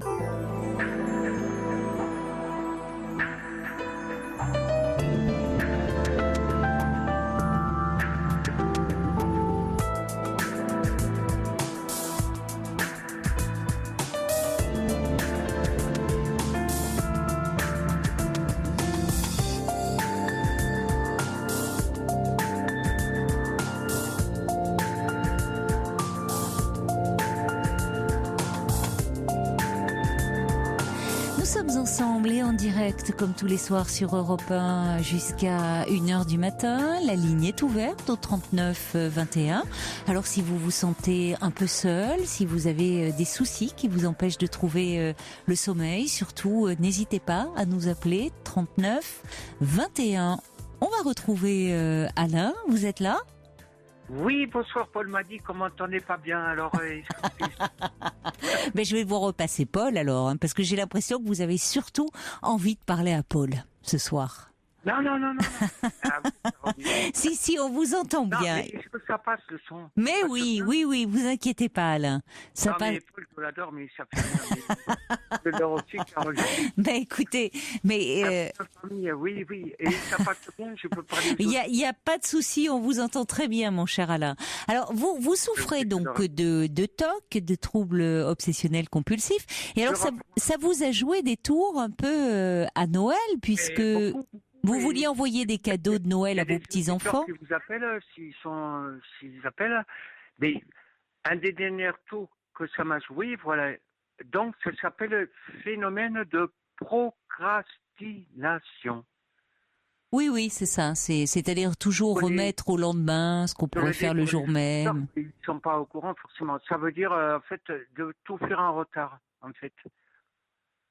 Et alors dites-moi, qu'est-ce qui s'est passé à Noël avec vos petits-enfants et les cadeaux de Noël? Oui, mais que vous n'arriviez pas à faire. Il y a longtemps que Paul il s'est rappelé. Oui, bon, je ne veux pas appeler de lui. Mais en fait, c'est ça. En fait, je fais tout en retard. Mais ah oui, donc les cadeaux de Noël, ils vont les recevoir à Pâques, vos petits-enfants, si je comprends bien. Non, oui, l'année dernière, j'avais réussi à le faire. Mais cette année-là, j'ai toujours ma carte d'identité en carton. En carton? Vous avez une carte d'identité en carton? Chère Caroline, c'est fait partie de mes symptômes. Ah mais oui, les cartes d'identité avant, oui, maintenant elles sont sous, enfin je sais plus comment, sous film. Oui, elles sont plastifiées, voilà. Comme les cartes bancaires, oui. Alors chère Caroline, ça passe bien, je peux vous parler là? Non, pas... non, en fait... Mais oui, Alain. Je vous explique. Ça passe bien. C'est pas terrible, mais ça amène à des trucs absolument fous, chère Caroline. Alors, qu'est-ce qui est fou? En fait, c'est fou parce que je fais toujours tout en retard. Ben oui. Je n'arrive pas à faire les choses en temps utile. Et vous êtes suivi pour ces TOC, puisque vous me dites donc... Un psychiatre, je voulais dire oui. Alors, il m'a fait un papier, je veux vous le dire, parce que moi, je ne veux aucun médicament. C'est mon choix. Oui, bah ça, il ne peut pas vous obliger à en prendre. Je lui ai demandé, cher docteur, il est formidable, je ne dis pas son nom à l'antenne, mais il est adorable. Non. Il m'a fait un papier pour, je sous-signais, docteur, voilà, cette personne doit être aidée dans toutes ses démarches parce qu'il n'arrive pas à faire les choses en temps utile. Vous souffrez de phobie administrative aussi, comme il y a peu de temps. Il est psychiatre, adorable. Mais je l'ai dit, s'il y a des personnes dans mon cas qui nous écoutent, je leur donne ce renseignement. Il m'a fait ce papier et je me débrouille avec ça, voilà. Donc finalement, partout où vous allez, lorsque vous avez des démarches administratives à faire, par exemple si vous devez renouveler votre carte d'identité puisqu'elle est périmée, vous montrez ce papier de votre médecin psychiatre. J'essaie de me débrouiller un peu. Ça peut. Avec... C'est bien parce que je savais pas, vous voyez, que les psychiatres pouvaient au fond faire ce genre d'attestation qui vous facilite un peu les choses. Je lui ai demandé, j'ai pris l'initiative, je lui ai dit faites-moi un papier parce qu'on ne me prend pas en sérieux. On me prend pas en sérieux. Et c'était une maladie qui est connue normalement de handicapé. Voilà. Non, c'est pas forcément. Si vous voulez, je vais vous dire, Alain, c'est rasoir un peu pour tout le monde, hein, tout ce qui est paperasserie, démarches administratives. Il y a rarement des gens qui adorent ça. En général, bon, on a toujours tendance à un peu reporter au lendemain ce genre de démarche. Mais c'est vrai que vous, évidemment, c'est encore plus invalidant. Donc, après tout, ça peut vous sortir de situations un peu embarrassantes. On voit que c'est un réel problème et c'est pour ça que le psychiatre vous a fait ce petit papier. Effectivement, parce que quand j'avais l'âge... Surtout pour les impôts, surtout par exemple, il y a des administrations telles que les impôts. Si vous payez pas vos impôts en temps et en heure et 3 mois après, vous avez un sacré rappel, hein. Donc. Mais les impôts, j'avais 1 an de retard. Oula, oui. Ah oui, voilà. Et alors le papier en général, ils sont quand même très arrangeants s'il y a un souci. Mais est-ce que quand vous leur avez montré l'attestation du psychiatre, ça a marché? Oui, j'ai eu du mal à revenir après les organismes et tout. Oui, je comprends. Évident, quoi, oui. Oui, parce que ils savent pas trop démêler le vrai du faux. Mais si à partir du moment où vous avez un certificat médical, ça montre que c'est pas du je m'en foutisme de votre part. Mais si vous voulez, pour moi, c'était une honte, si vous voulez, chère Caroline. Oh non, on en a parlé, puisque vous écoutez l'émission depuis un moment. C'est un sujet qui revient assez souvent. On a même eu des auditeurs qui nous disaient que parfois, ils n'arrivaient même pas à ouvrir leur boîte aux lettres, tellement ils avaient peur de ça, des papiers. Oui. Et je me souviens d'un auditeur qui disait que ça faisait plus d'1 an qu'il n'avait pas ouvert sa boîte aux lettres. Oui. Donc vous imaginez tous les retards qu'il avait partout. Donc non, vous n'êtes pas seul, hein. Mais enfin, je suis allé voir, maintenant que je suis à la retraite, j'ai vu une assistante sociale de la retraite, elle m'a dit, voilà, j'y suis allé de suite, et voilà, mais c'est pas évident quand même à faire, chère Caroline. Mais vous voyez, il y a Léo qui dit, c'est vrai que ça, on a beaucoup ri, hein, évidemment, de cette histoire de phobie administrative de Monsieur Thévenoud. Bon, parce que c'était quand même assez énorme. Léo dit, bon, et là, ça existe. Alors, phobie administrative, on peut mettre des phobies sur tout. Jusque-là, on n'avait pas trop entendu parler. On est nombreux à avoir la phobie des papiers. Mais pour autant, bon, c'est pas pour ça qu'on paie pas nos impôts. Vous voyez, il faut un peu faire la part des choses quand même. C'était un ministre ou un... Oui. Voilà. Enfin, oui. Non, je ne suis pas ministre, c'est pas mon cas. Non, mais pour vous dire, alors... Il y a Sergio d'ailleurs qui demande si Monsieur Cahuzac avait également l'attestation d'un médecin. Ça pourrait l'aider dans son procès à venir. J'ai réussi à l'établir, mais alors pour vous revenir à mes enfants, petits-enfants que vous avez évoqués tout à l'heure. Oui, alors comment ça se passe là? C'était là que vos cadeaux, alors, vous avez fini par les envoyer? Mes enfants, petits-enfants, parce qu'ils s'étonnaient qu'ils avaient du mal à donner mes nouvelles et tout. Oui. Alors je me suis dit, mon cher Alain, c'est moi, Alain. Ça passe au téléphone, oui, vous m'entendez bien. Je me suis dit, Alain, j'ai téléphoné mon fils, mon grand-fils, ils ont 40 ans, tout ça. J'ai dit, voilà ma maladie, que je voulais pas leur dire, si vous voulez, chère Caroline. Là, ça rejoint la psychologie. Hein. Oui, mais enfin, vous pouvez leur dire, vos enfants, je pense qu'ils découvrent pas ce problème. Hein. Non, mais j'ai dit, voilà, j'ai une maladie comme ça et je ne peux pas faire autrement. Et ça me paraît plus honnête, si vous voulez, Caroline. Je leur ai parlé franchement de maladie. Je lui ai dit, j'ai du mal à faire des choses. Et une mise sous curatelle, il n'y a pas de possibilité? Il y a quelqu'un, je reçois un message, plusieurs messages. Mon psychiatre, il est absolument contre. Non, il est contre. Quand même, vous m'entendez, je parle, voilà, je suis pas cinglé quand même. Non. Non, vous voulez garder, après tout tant que vous pouvez garder votre autonomie, c'est bien.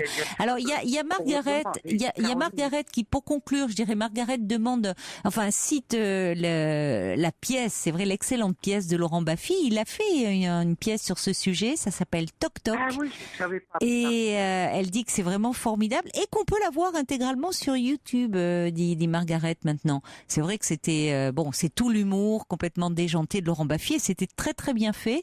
Et il y a également Luc qui cite Pierre Dac et qui dit, pourquoi remettre au lendemain ce qu'on peut faire le surlendemain? Ouais, Allez, ne vous inquiétez pas avec ça. On est Caroline, oui, si vous avez des appels, vous pouvez me les envoyer. On vous transmettra. On vous transmettra bien volontiers si on a des contacts, Alain. S'il y en a. Bien sûr. Je le répondrai avec plaisir. Bonne nuit à vous alors. Bonne nuit, Alain. Je vous salue amicalement. Merci, nous aussi. Au revoir, Alain. Merci beaucoup, Caroline. Alors, je reçois un petit message d'Anne qui me dit, les tocs sont-ils donc un sujet de comédie? Anne précise qu'elle n'a pas vu la pièce de Baffy, mais a priori ça la choque parce que c'est très dur, honteux, ça suscite plutôt les rires, l'incompréhension, voire le mépris, plus les rires et l'incompréhension que le mépris, à vrai dire. C'est vrai qu'il y a un côté un peu spectaculaire. Bon, et franchement, la pièce de Baffy est très drôle. Et il n'empêche, ça veut pas dire qu'on se fiche des gens qui souffrent de TOC, parce que bien sûr que c'est une façon, ces comportements, c'est un moyen d'exprimer une souffrance qu'on peut pas dire avec des mots et qu'on connaît pas consciemment soi-même et qui se traduisent par des actes.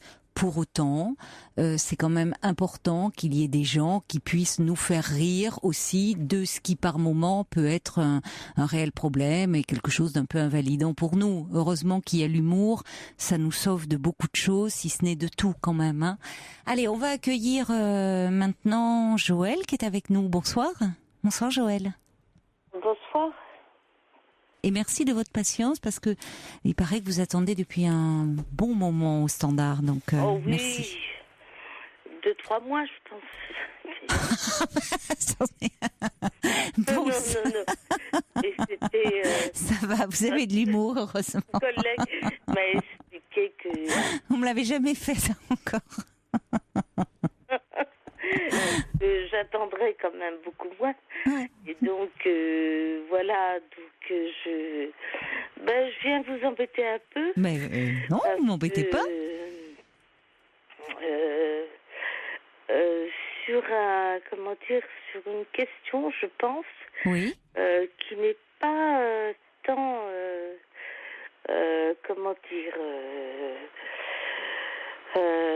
qui n'est pas tant parlé. Et alors, qu'est-ce qui se passe? Je vous raconte le plus simplement possible. Bon, j'ai avec mon mari, qui est devenu mon ex-mari, on a adopté 2 enfants.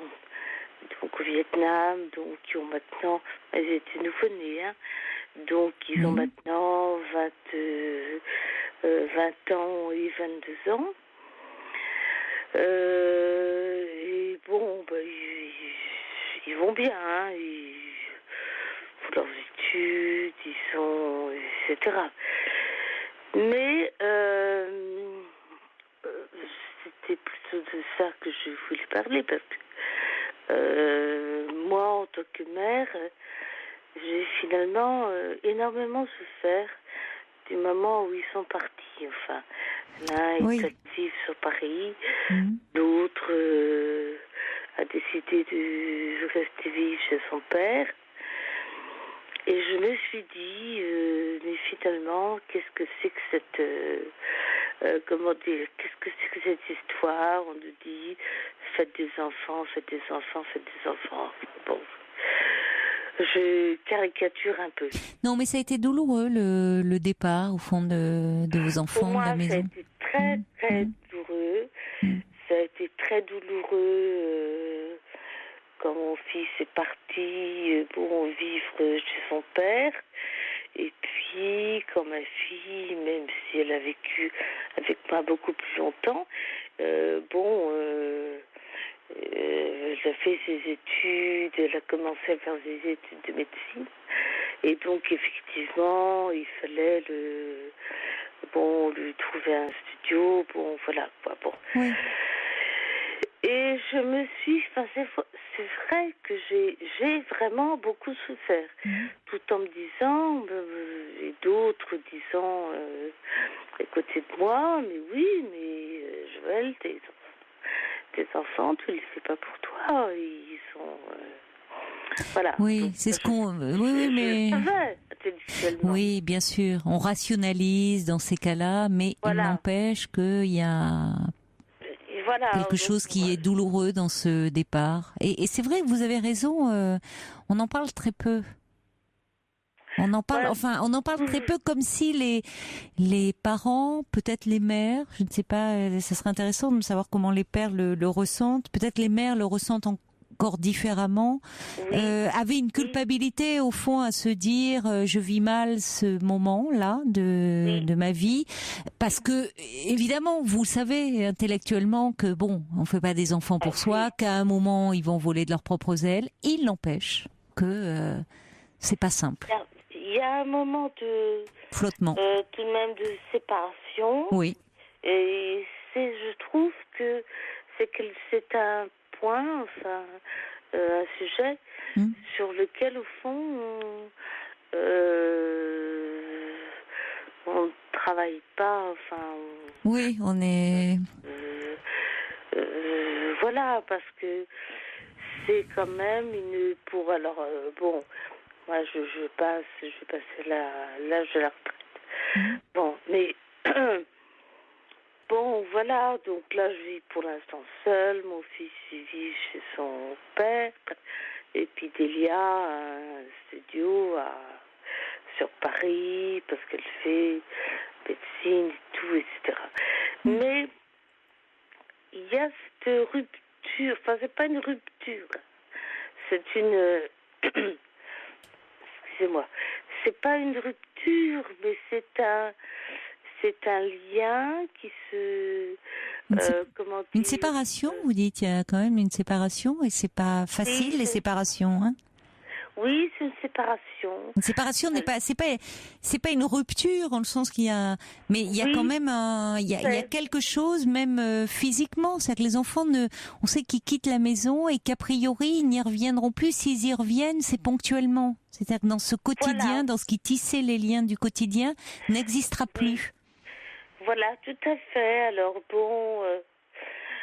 j'ai la chance quand même je les vois, il y en a un qui vient une semaine et l'autre qui vient l'autre semaine. Donc, ils s'entendent très bien tous les deux. Donc, ils organisent ça. Mais je me dis quand même, hormis ça, que tu restes super pour moi. Mais je me dis, mais qu'est-ce que c'est que cette... qu'est-ce qu'on dit aux femmes en disant, faites des enfants, ayez des enfants, etc. Au fond, on ne se prépare pas. Vous savez, je pense que pour les parents, même si c'est pas très politiquement correct de dire ça, c'est toujours difficile de voir ses enfants grandir. Au fond, devenir adultes. Il y a quelque chose qui peut être un peu douloureux. Et que les enfants doivent conquérir de haute lutte leur autonomie et... Oui, tout à fait. C'est pas quelque chose de facile, au fond. Oui, mais les enfants prennent leur autonomie, Mais je trouve qu'on est un peu...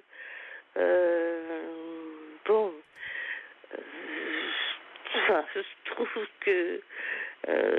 moi, j'ai 60 ans, je me dis quand même on est un peu leurré par rapport à ça. C'est-à-dire que... On n'y est pas préparé, peut-être. On n'y est pas suffisamment préparé. Comme vous dites, ça correspond aussi à un moment de la vie où la retraite se profile à l'horizon, où on se rend compte qu'on vieillit. Il y a tout ça qui est douloureux aussi. C'est pas seulement le départ des enfants. C'est une période aussi de la vie où les enfants devenant adultes, ça nous pousse en avant, quoi. On coupe le lien avec le travail parce que... Et puis, et puis il faut pas les... je veux dire, ils sont... Bien évidemment, Mais j'ai souffert d'un discours un peu... comment on dit... de toute façon, les enfants, vous ne les faites pas pour vous. Mais ça, c'est vrai. Vous le savez, mais c'est un discours où on se persuade de ça, même les gens on rationalise sur quelque chose. Ça n'empêche pas le vécu, qui est lui très subjectif, mais je pense beaucoup plus partagé qu'on ne le prétend. Ça reste quelque chose d'un peu difficile. Même si, évidemment, vous voyez, je reçois un petit message de Margaret qui dit: je comprends ce que vous ressentez, c'est tellement humain. Et elle dit en même temps, évidemment, c'est préférable de les voir prendre leur envol. Vous dites, vous avez une fille qui fait médecine, ils sont dans des projets, votre fils, mais que d'avoir quelqu'un, il y en a qui ont les enfants qui restent auprès d'eux et pour qui c'est une source d'interrogation, de souffrance même, parce qu'ils voient des enfants sans projet, n'exprimant pas de désir. Et on voit aussi de plus en plus aujourd'hui des enfants qui reviennent chez leurs parents parce qu'ils se retrouvent au chômage ou suite à une séparation et où on se rend compte que la cohabitation est pas facile à ce moment-là non plus, une fois qu'ils sont partis. Absolument, oui, tout à fait. Il n'empêche, voyez, je reçois un petit message qui dit: nous souffrons toutes, donc c'est une auditrice, du départ de nos enfants, mais après quelques années, ces absences ne sont plus aussi présentes, encombrantes, car elle ajoute: c'est avec grande joie et bonheur que je les retrouve. Juste une grande pensée chaque jour pour eux, leur souhaitant d'être heureux. Il y a cette période de flottement, je pense, de transition. Je comprends ce que dit aussi cette auditrice. C'est-à-dire qu'après, vous pourrez les retrouver différemment. Et puis après, comme le dit quelqu'un, c'est la période, ça peut être la période c'est Christelle qui dit ça, des petits-enfants. Donc c'est encore d'autres bonheurs qui se profilent. Mais là, vous êtes dans cette transition qui est compliquée pour vous. Oui, je pense. Là, je me sens pas très bien, mais bon. Oui, c'est une période un peu compliquée. Je peux pas non plus dire que c'est quelques-deux, mais c'est vrai qu'il y a l'impression que comme je dis, d'ici quelques années, ce qu'ils me disent, tu restes. Bon. En tout cas, ça montre que par rapport à cette période de votre vie, cette retraite, vous n'êtes pas encore à la retraite, là? Ben là, je vais y être. Je fais mon dossier de retraite, qui est un peu compliqué parce que j'ai travaillé sur 2 régimes salariés. Bon, ça c'est... Voilà. Et je suis... comment dire... je suis en activité libérale en tant que psychanalyste depuis au moins 10 ans. Donc bon, Bon, bah alors, voilà. Oui, vous avez beau être psychanalyste, c'est un point sur lequel qui reste à travailler. Oui, tout à fait. Vous avez une activité quand même passionnante qui va vous permettre aussi de rester dans le coup, et c'est un métier que vous pouvez poursuivre après tout, au-delà, dans cette activité libérale. Oui. Et puis peut-être vous trouver d'autres occupations à côté. Tout à fait. Non, mais voilà, bon, j'étais très contente de vous parler. Vous êtes un peu peut-être, vous avez pris quelque chose un peu peut-être entre temps, et ça a duré un peu longtemps, et j'ai l'impression que vous avez peut-être pris quelque chose un peu pour dormir, ou vous avez perdu un peu le fil entre temps. Vous avez peut-être attendu trop longtemps aussi au standard. Non, j'ai attendu. Oh. Comment dire, la personne qui vous a accueilli. Alors je reçois un petit message pour vous, voyez, qui dit moi aussi j'ai beaucoup souffert du départ de mes 2 garçons, et c'est vrai qu'on n'a pas entendu à ce moment-là ce que je vivais. On m'a dit que c'était la vie, puis la retraite, en plus ils sont loin, et je pense que c'est quelque chose, oui, qui n'est pas tellement exprimé, mais quand même, vous me dites, si vous avez un cabinet de psychanalyse, vous avez dû entendre ça chez certaines de vos patientes. Oui. Hein, on en parle dans le cabinet d'un psychanalyste, c'est des questions qu'on aborde, ça. Ah ben bien évidemment. Ah oui. Bien évidemment. Mais c'est vrai que... Donc là, je boucle mon dossier retraite, et puis je garderai cette possibilité de recevoir des gens. Bah oui, vous pourrez. Et puis peut-être faire aussi autre chose que vous ne pouviez pas faire jusqu'à présent. Oui, tout à fait. Bon, passer cette période de flottement, vous avez des ressources pour y faire face. Merci en tout cas d'avoir...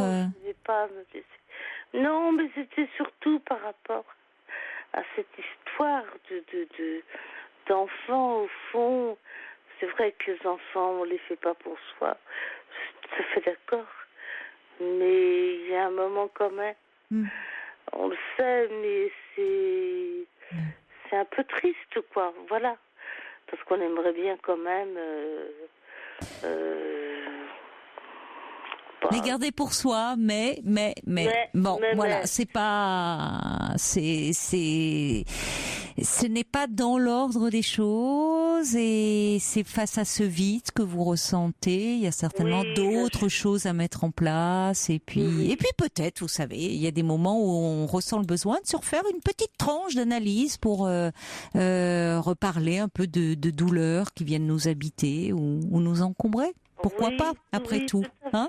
Pourquoi pas? Tout à fait. Absolument. Merci en tout cas, Joël, d'avoir abordé ce sujet. Au revoir. Voilà. Au revoir, Joël. Bon. Au revoir. Merci beaucoup, en tout cas, de m'avoir écouté. Pour parler à Caroline Dublanche, appelez le 39 21. 50 centimes la minute plus coût de l'appel. Ah, Romain, on voit un petit message qui est plein de bon sens, qui dit, en fait, si, on fait des enfants pour soi. Mais le problème, c'est que les enfants ne restent pas des enfants. C'est tellement juste, Romain. Franchement, bravo, parce que c'est tellement juste. C'est ça. Et oui, les enfants grandissent, et ça, c'est quelque chose qui est un peu douloureux pour les parents. On aimerait bien que les enfants restent petits, au fond. Hein. Un petit message à propos, puisqu'on a parlé de la pièce de Laurent Baffy, Toc Toc. Alors attendez, il faut que je le retrouve parce que c'est la Cravate Rouge qui dit, qui a vu cette pièce donc de Laurent Baffy. Et qui trouve que c'est une pièce vraiment très drôle, remarquable, qui est loin de se moquer cruellement des gens atteints de TOC. Il ajoute qu'il y a même une forme de tendresse qu'expriment très bien les acteurs, bien sûr, et cette tendresse qu'on retrouve chez Laurent Baffy, parce que derrière ce côté comme ça très piquant, acide, il y a énormément de tendresse chez lui et dans les pièces qu'il écrit. C'est maintenant Caroline, je crois, qui est avec nous. Bonsoir. Oui, bonsoir Caroline. Bonsoir Caroline. Voilà. D'abord, merci de me prendre sur l'antenne. J'ai pas attendu longtemps, c'est très bien. Et puis voilà. Donc pour expliquer un peu ma situation, j'ai 44 ans. Je suis avec mon ami depuis plus de 5 ans. Seulement depuis 1 an, nous n'habitons plus ensemble. Parce que on a des grosses différences d'éducation entre la sienne et la mienne au niveau de nos enfants. Et un jour, ça a été trop loin, la situation était très conflictuelle et il a dû en venir aux mains avec ma fille en la poussant et en la giflant. Et depuis ce moment-là, je lui ai demandé de partir, mais je reste encore avec lui en évitant que ma fille et lui ne se voient. Donc je pensais que c'était une solution d'attente, mais tout compte fait, ça fait bientôt 1 an que la situation perdure. Oui, et comment vous le vivez alors, ça, cette situation Plutôt mal. J'ai l'impression je veux protéger ma fille, ma grande fille et mes autres enfants aussi, mais les protéger d'une peur qu'ils ont, alors qu'en fait, il n'est pas mauvais en soi, seulement c'est sa manière qui n'est pas correcte. Mais moi, j'ai l'impression d'être entre deux. J'essaie de les protéger et je maintiens ma relation avec lui de l'autre côté. Donc, je survis au jour le jour. Il est difficile de faire des projets, d'envisager Vous survivez ? J'ai l'impression que c'est un peu une survie dans le sens où je ne suis pas... Quand je suis avec lui, je me dis que je ne passe pas ce temps-là avec mes enfants et c'est pas correct. Je me sens coupable. Et quand je suis plus souvent avec mes enfants, comme la plupart du temps, donc vos enfants, je ne suis pas avec lui. Votre fille a 18 ans, c'est ça ? C'est ça, elle va avoir 18 ans, oui. Et vous avez une autre fille, un garçon ? J'ai 3 enfants en tout. Elle est la plus âgée. D'accord. Mais dites-moi, cette altercation qu'il y a eu entre votre compagnon et votre fille, au départ, c'était un problème de mésentente entre votre fille et vous ? Où il est intervenu Non, c'est un problème d'autorité où elle ne voulait pas lever un volet ce jour où il lui a demandé. C'est un aboutissement. La situation était déjà tendue depuis quelque temps et il trouve que mes enfants ont trop de permissions, font trop de choses et n'obéissent pas assez. Ce jour-là, il lui a demandé d'ouvrir un volet, elle n'a pas voulu, elle a reporté sur sa sœur et ils en sont venus à se provoquer mutuellement et puis il l'a poussée, elle l'a poussée. Voilà. Oui, enfin bon. Ouais. Moi, c'était très ponctuel, il n'était pas en dehors de ça, vous n'aviez jamais remarqué de comportement agressif ou déplacé ou violent avec vos enfants. Ça a été un moment ponctuel, non. D'accord. Non, c'est ponctuel. Mais la décision que vous avez prise était radicale en revanche, de dire parce que vous dites pour protéger vos enfants. Alors après, on peut comprendre que ça soit un petit peu tendu entre votre fille et votre compagnon, mais c'était pas non plus dramatique ce qui s'était passé. Je pense que j'ai réagi, je regrette un petit peu ma façon d'avoir agi, mais c'est ce qui m'est venu à l'esprit sur le coup. Étant donné qu'il avait déjà levé la main une fois sur elle, et je lui avais dit que je n'appréciais pas du tout cette façon de faire, et que s'il recommençait, je lui demanderais de partir. Ah, il y avait déjà eu un précédent. Il y avait eu une fois. D'accord, oui, je comprends. Elle l'avait provoqué, et de ce fait, il a pris la mouche, et il n'a pas su rester posé comme j'attends d'un adulte. En fait, dans ce cas-là, que la faute soit de son côté ou du côté de ma fille, j'ai envie de dire peu importe. J'attends de lui un comportement d'adulte. Et c'est là où je lui reproche des choses à lui, tout comme ma fille devait obéir ce jour-là, quoi. C'est-à-dire que c'est vrai que c'est inapproprié parce que aller lever la main. Trop déplacé, bien sûr. Mais bon, il y a un moment, il y a ce côté impulsif qu'il n'a pas géré, ou c'était un peu tendu entre deux finalement. Oui. Donc ça vous facilite la solution que vous avez trouvée est une solution de compromis qui fait que malgré tout vous préservez la relation avec cet homme à qui vous tenez et qui a plein de qualités par ailleurs, et simplement le fait que c'est pas toujours simple de faire cohabiter un nouveau compagnon, une nouvelle compagne avec des enfants, et des enfants qui sont adolescents ou jeunes adultes. Et c'est bien là ce que je lui reproche, c'est qu'on ne peut pas arriver dans une famille où les enfants sont déjà ados. Quand il est arrivé, ils étaient quand même déjà assez grands. Oui. Enfin, on va dire qu'ils n'étaient pas en bas âge.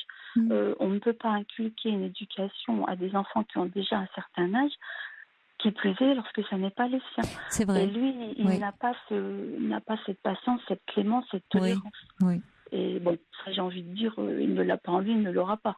Donc il faut composer avec, mais dans quelles conditions, j'ai envie de dire. Oui, vous vous sentez tiraillé, vous, entre les deux, entre votre vie de femme et votre vie de mère. Oui, j'ai besoin de lui, mais je voudrais le mélanger dans la vie de mes enfants. Oui, oui, bien sûr. Aujourd'hui à faire des projets un peu avec lui, un peu avec mes enfants. Vos enfants, justement, puisqu'ils savent que cet homme est toujours dans votre vie, mais ça, vous pouvez en parler, c'est pas un sujet tabou avec eux. Non, je peux leur en parler, mais je vois qu'ils sont toujours sur la défensive, puisque depuis ce jour, il n'y a jamais eu de vraie discussion à plat. Oui, c'est dommage. Voilà, c'est dommage parce qu'après tout, sont un peu têtus. Et... Voilà, restent sur leur position. Oui. Oui, ce qui crispe la relation, alors qu'après tout, bon, on peut à un moment s'emporter, mal réagir, et on peut s'en expliquer, s'en excuser. Voilà, ça peut. Là où je vous rejoins, c'est que on peut pas refaire l'éducation entre guillemets ou vouloir intervenir quand on a affaire à des adolescents, voire des jeunes adultes, qu'on n'est pas le parent. Mais ce qui est compliqué aussi pour le compagnon ou la compagne, c'est quand on vit quand même ensemble et qu'on partage un quotidien. Oui. C'est-à-dire, c'est là où la frontière est ténue quand même. Parce que bien sûr que c'était pas lui. Enfin, il y a pas. C'est compliqué aussi, ce rôle-là. C'est-à-dire qu'il y a des moments où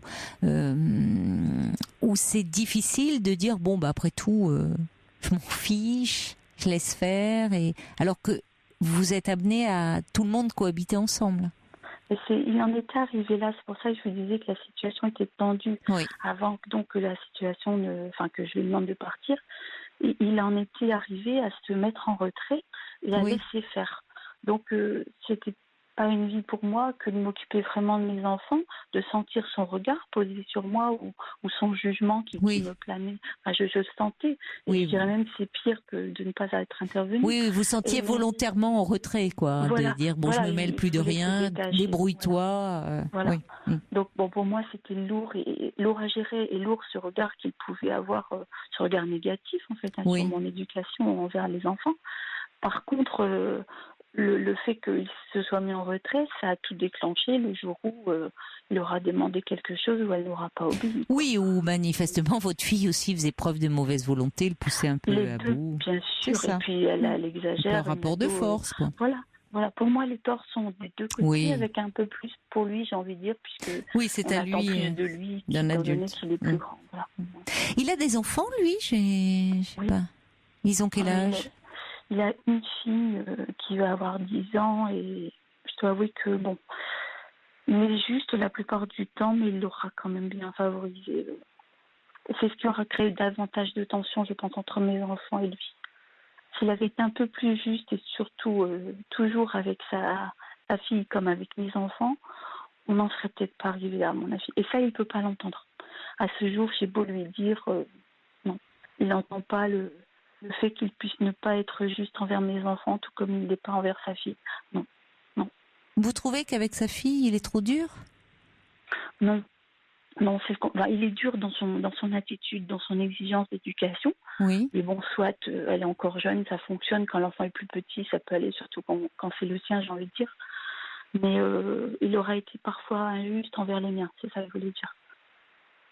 Il aura été, il l'aura favorisé, il lui aura bien fait comprendre que c'était sa fille et que moi, à mes enfants, il n'allait pas offrir les mêmes choses, etc. Et que... Ah oui, très clairement, de façon un peu ostentatoire, c'est votre sentiment à vous. Parce que dans les faits, bien sûr que même si c'est évidemment c'est très déplacé de le revendiquer, mais dans les faits, bien sûr qu'il y a toujours une petite, on va privilégier davantage au départ ses enfants, que c'est pas facile d'établir un lien. Alors parfois ça peut très très bien se passer, mais dans les faits c'est un peu humain aussi. Oui, je comprends. Et puis bon, ma foi, en n'ayant qu'une fille, c'est entre guillemets normal qu'elle puisse la privilégier un peu plus. Mais moi, ce que je demandais, c'était, quitte à la privilégier, que ça ne soit pas devant mes enfants, qu'ils ne voient vraiment une égalité, et puis qu'ensuite, s'il veut lui acheter des choses à côté, bien sûr, mais pas ouvertement, pour montrer vraiment, vous n'êtes pas mes enfants, vous n'aurez pas autant. Ça, je trouve que ça ne se fait pas. Et c'est très difficile de lui inculquer ce genre de choses. Bon, en tout cas, c'est source de tension et de conflit entre vous, ce sujet des enfants. Alors, heureusement, dans ce que je comprends, c'est que on en parlait un peu auparavant là avec Joël, c'est que les enfants seront pas toujours là. À un moment, ils sont déjà. C'est pas comme si vous aviez des petits enfants. Et donc à un moment ils vont aussi vivre leur vie, où ils seront là mais pas au quotidien, ils reviendront et les relations seront peut-être plus simples à ce moment-là aussi. Oui. Parce que c'est ce qui vous fait peut-être peur dans l'avenir, c'est-à-dire que le problème c'est que depuis cette altercation, il y a quoi ? Il y a donc vous lui avez demandé de quitter la maison et votre fille et lui ne se sont plus reparlés ? Quasiment, on a tenté, mais bon, il voulait. J'avais tenté de relancer quelque chose par un simple bonjour quand il se voit pour renouer tout doucement un dialogue, mais ça n'a pas fonctionné. Il refusait. J'ai obligé ma fille à aller lui dire bonjour pour un premier pas, dirons-nous. Et à partir du moment où il ne s'est pas excusé, il refusait de lui dire bonjour. Donc j'ai dit là j'arrête, c'est pas la peine, on va droit dans le mur. Il n'y avait pas de discussion possible. Mais il faut savoir qu'à ce jour, la situation entre mes enfants et moi est tout de même assez tendue quand même. Ils m'en veulent. Ils m'en ont voulu encore plus il y a quelque temps d'être encore avec mon ami. Ils auraient voulu que... J'ai l'impression que je l'ai trahi en étant encore avec lui. Mais tous vos enfants, ils font bloc véritablement ou... Oui. Oui, mais alors là, vous savez, je suis pas sûre que ça serait leur rendre service que d'avoir rompu avec cet homme. Parce que c'est pour ça que je me dis, d'un côté, je me sens coupable de peut-être de pas les protéger assez, qu'il n'a pas fait ressentir assez d'amour. D'un autre côté, c'est principe éducatif. Moi, j'adhère, c'est sa façon de faire que je n'aime pas. Et je trouve que mes enfants ont besoin d'une autorité et d'être repris. Oui, mais ils ont un père, vos enfants. Oui, mais il n'est pas très présent, il n'est pas dans la région et il les voit pas souvent. Mais ça, le problème est peut-être là. Et du coup, cet homme hérite aussi de tout ça et ça pèse sur votre relation. Parce que, attention à pas tout mélanger. Je reçois un message de Romain, décidément encore une fois plein de bon sens, qui dit on sous-estime ce que ça peut être un peu un traumatisme pour un enfant de devoir partager son intimité avec un inconnu. C'est-à-dire, c'est vrai, du jour au lendemain, son père ou sa mère présente un compagnon, une compagne avec qui il faut vivre, et les enfants, c'est vrai qu'ils n'ont rien demandé, eux. Et ils souffrent parfois un peu de la séparation des parents, d'autant plus si ça amène une distance avec l'un des parents. Vous voyez, donc il y a tout ça, il y a tout ce passif. Et le compagnon ou la compagne qui arrive, il hérite de tout ça. Donc quand vos enfants, qui tiennent un peu le rôle de parents finalement, comme si vous vous sentiez à devoir rendre des comptes sur votre vie sentimentale, vis-à-vis d'eux. Je suis désolée, vous avez quand même réagi en trouvant un compromis qui vaut ce qu'il vaut. Bien sûr que c'est compliqué, mais après tout, vous vous êtes dit, bon, on va au-devant de choses très difficiles, peut-être que d'ailleurs votre couple n'y aurait pas survécu si vous aviez continué à partager le quotidien avec cet homme et vos enfants. Donc vous vous êtes dit, bon, vous continuez dans un quotidien à élever vos enfants, à assumer vos responsabilités en tant que mère, mais il n'empêche que cet homme, vous tenez à lui, vous avez le droit d'avoir une vie sentimentale, après tout. Vous ne leur imposez pas. Que je sois avec lui au quotidien, il demande plus. D'accord. Et vos enfants aussi derrière ça peuvent régler des comptes en disant nous, cet homme-là, et peut-être que avec leur père, ils aimeraient, vous voyez, où ils voudraient vous garder aussi pour vous. C'est compliqué de voir que vous avez une vie aussi en dehors d'eux. Il n'empêche qu'à un moment, vos enfants auront aussi une vie, et y compris une vie sentimentale. Donc vous faites ce que vous pouvez dans ce compromis, dans cet entre-deux qui est pas simple et on sent qu'il est un peu culpabilisant pour vous, mais attention de ne pas vous laisser envahir par trop de culpabilité, parce que vos enfants peuvent régler aussi d'autres comptes, peuvent vous en vouloir pour d'autres raisons. C'est vrai qu'ils mélangent tout. Je leur dis souvent de ne pas mélanger le côté, mon rôle de maman, où je fais de mon mieux, et peut-être pas le mieux du monde. Mais de votre mieux, vous faites de votre mieux, on vous sent vraiment attentive, et y compris d'ailleurs par rapport à ça, vous avez pris une décision qui vous coûte, à vous aussi. Ben oui, je ne sais pas si c'était la meilleure, mais en tout cas c'est fait, donc il faut assumer et avancer. Exactement. Ouais. Exactement. Donc le conflit est permanent avec ma fille. C'est très difficile.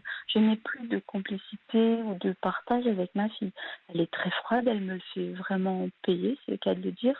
Oui, mais elle vous fait peut-être payer d'autres choses, et ça vient cristalliser peut-être aussi d'autres choses dans votre relation, peut-être déjà par rapport à la séparation d'avec son père, et puis par rapport aussi aux tensions qui peuvent exister entre une jeune fille et sa mère, aussi. Vous voyez, et tout ça, ça devient... Oui, elle mélange tout, et c'est difficile de ne pas mélanger. Et à vous de, comment dire, même si c'est compliqué, mais de faire la part des choses et de ne pas vous sentir coupable d'avoir conservé une relation avec cet homme. Parce que ça, attention de ne pas tomber dans la justification. Vous n'avez pas à justifier ça. C'est-à-dire que à un moment... J'ai tendance à toujours me justifier, c'est vrai.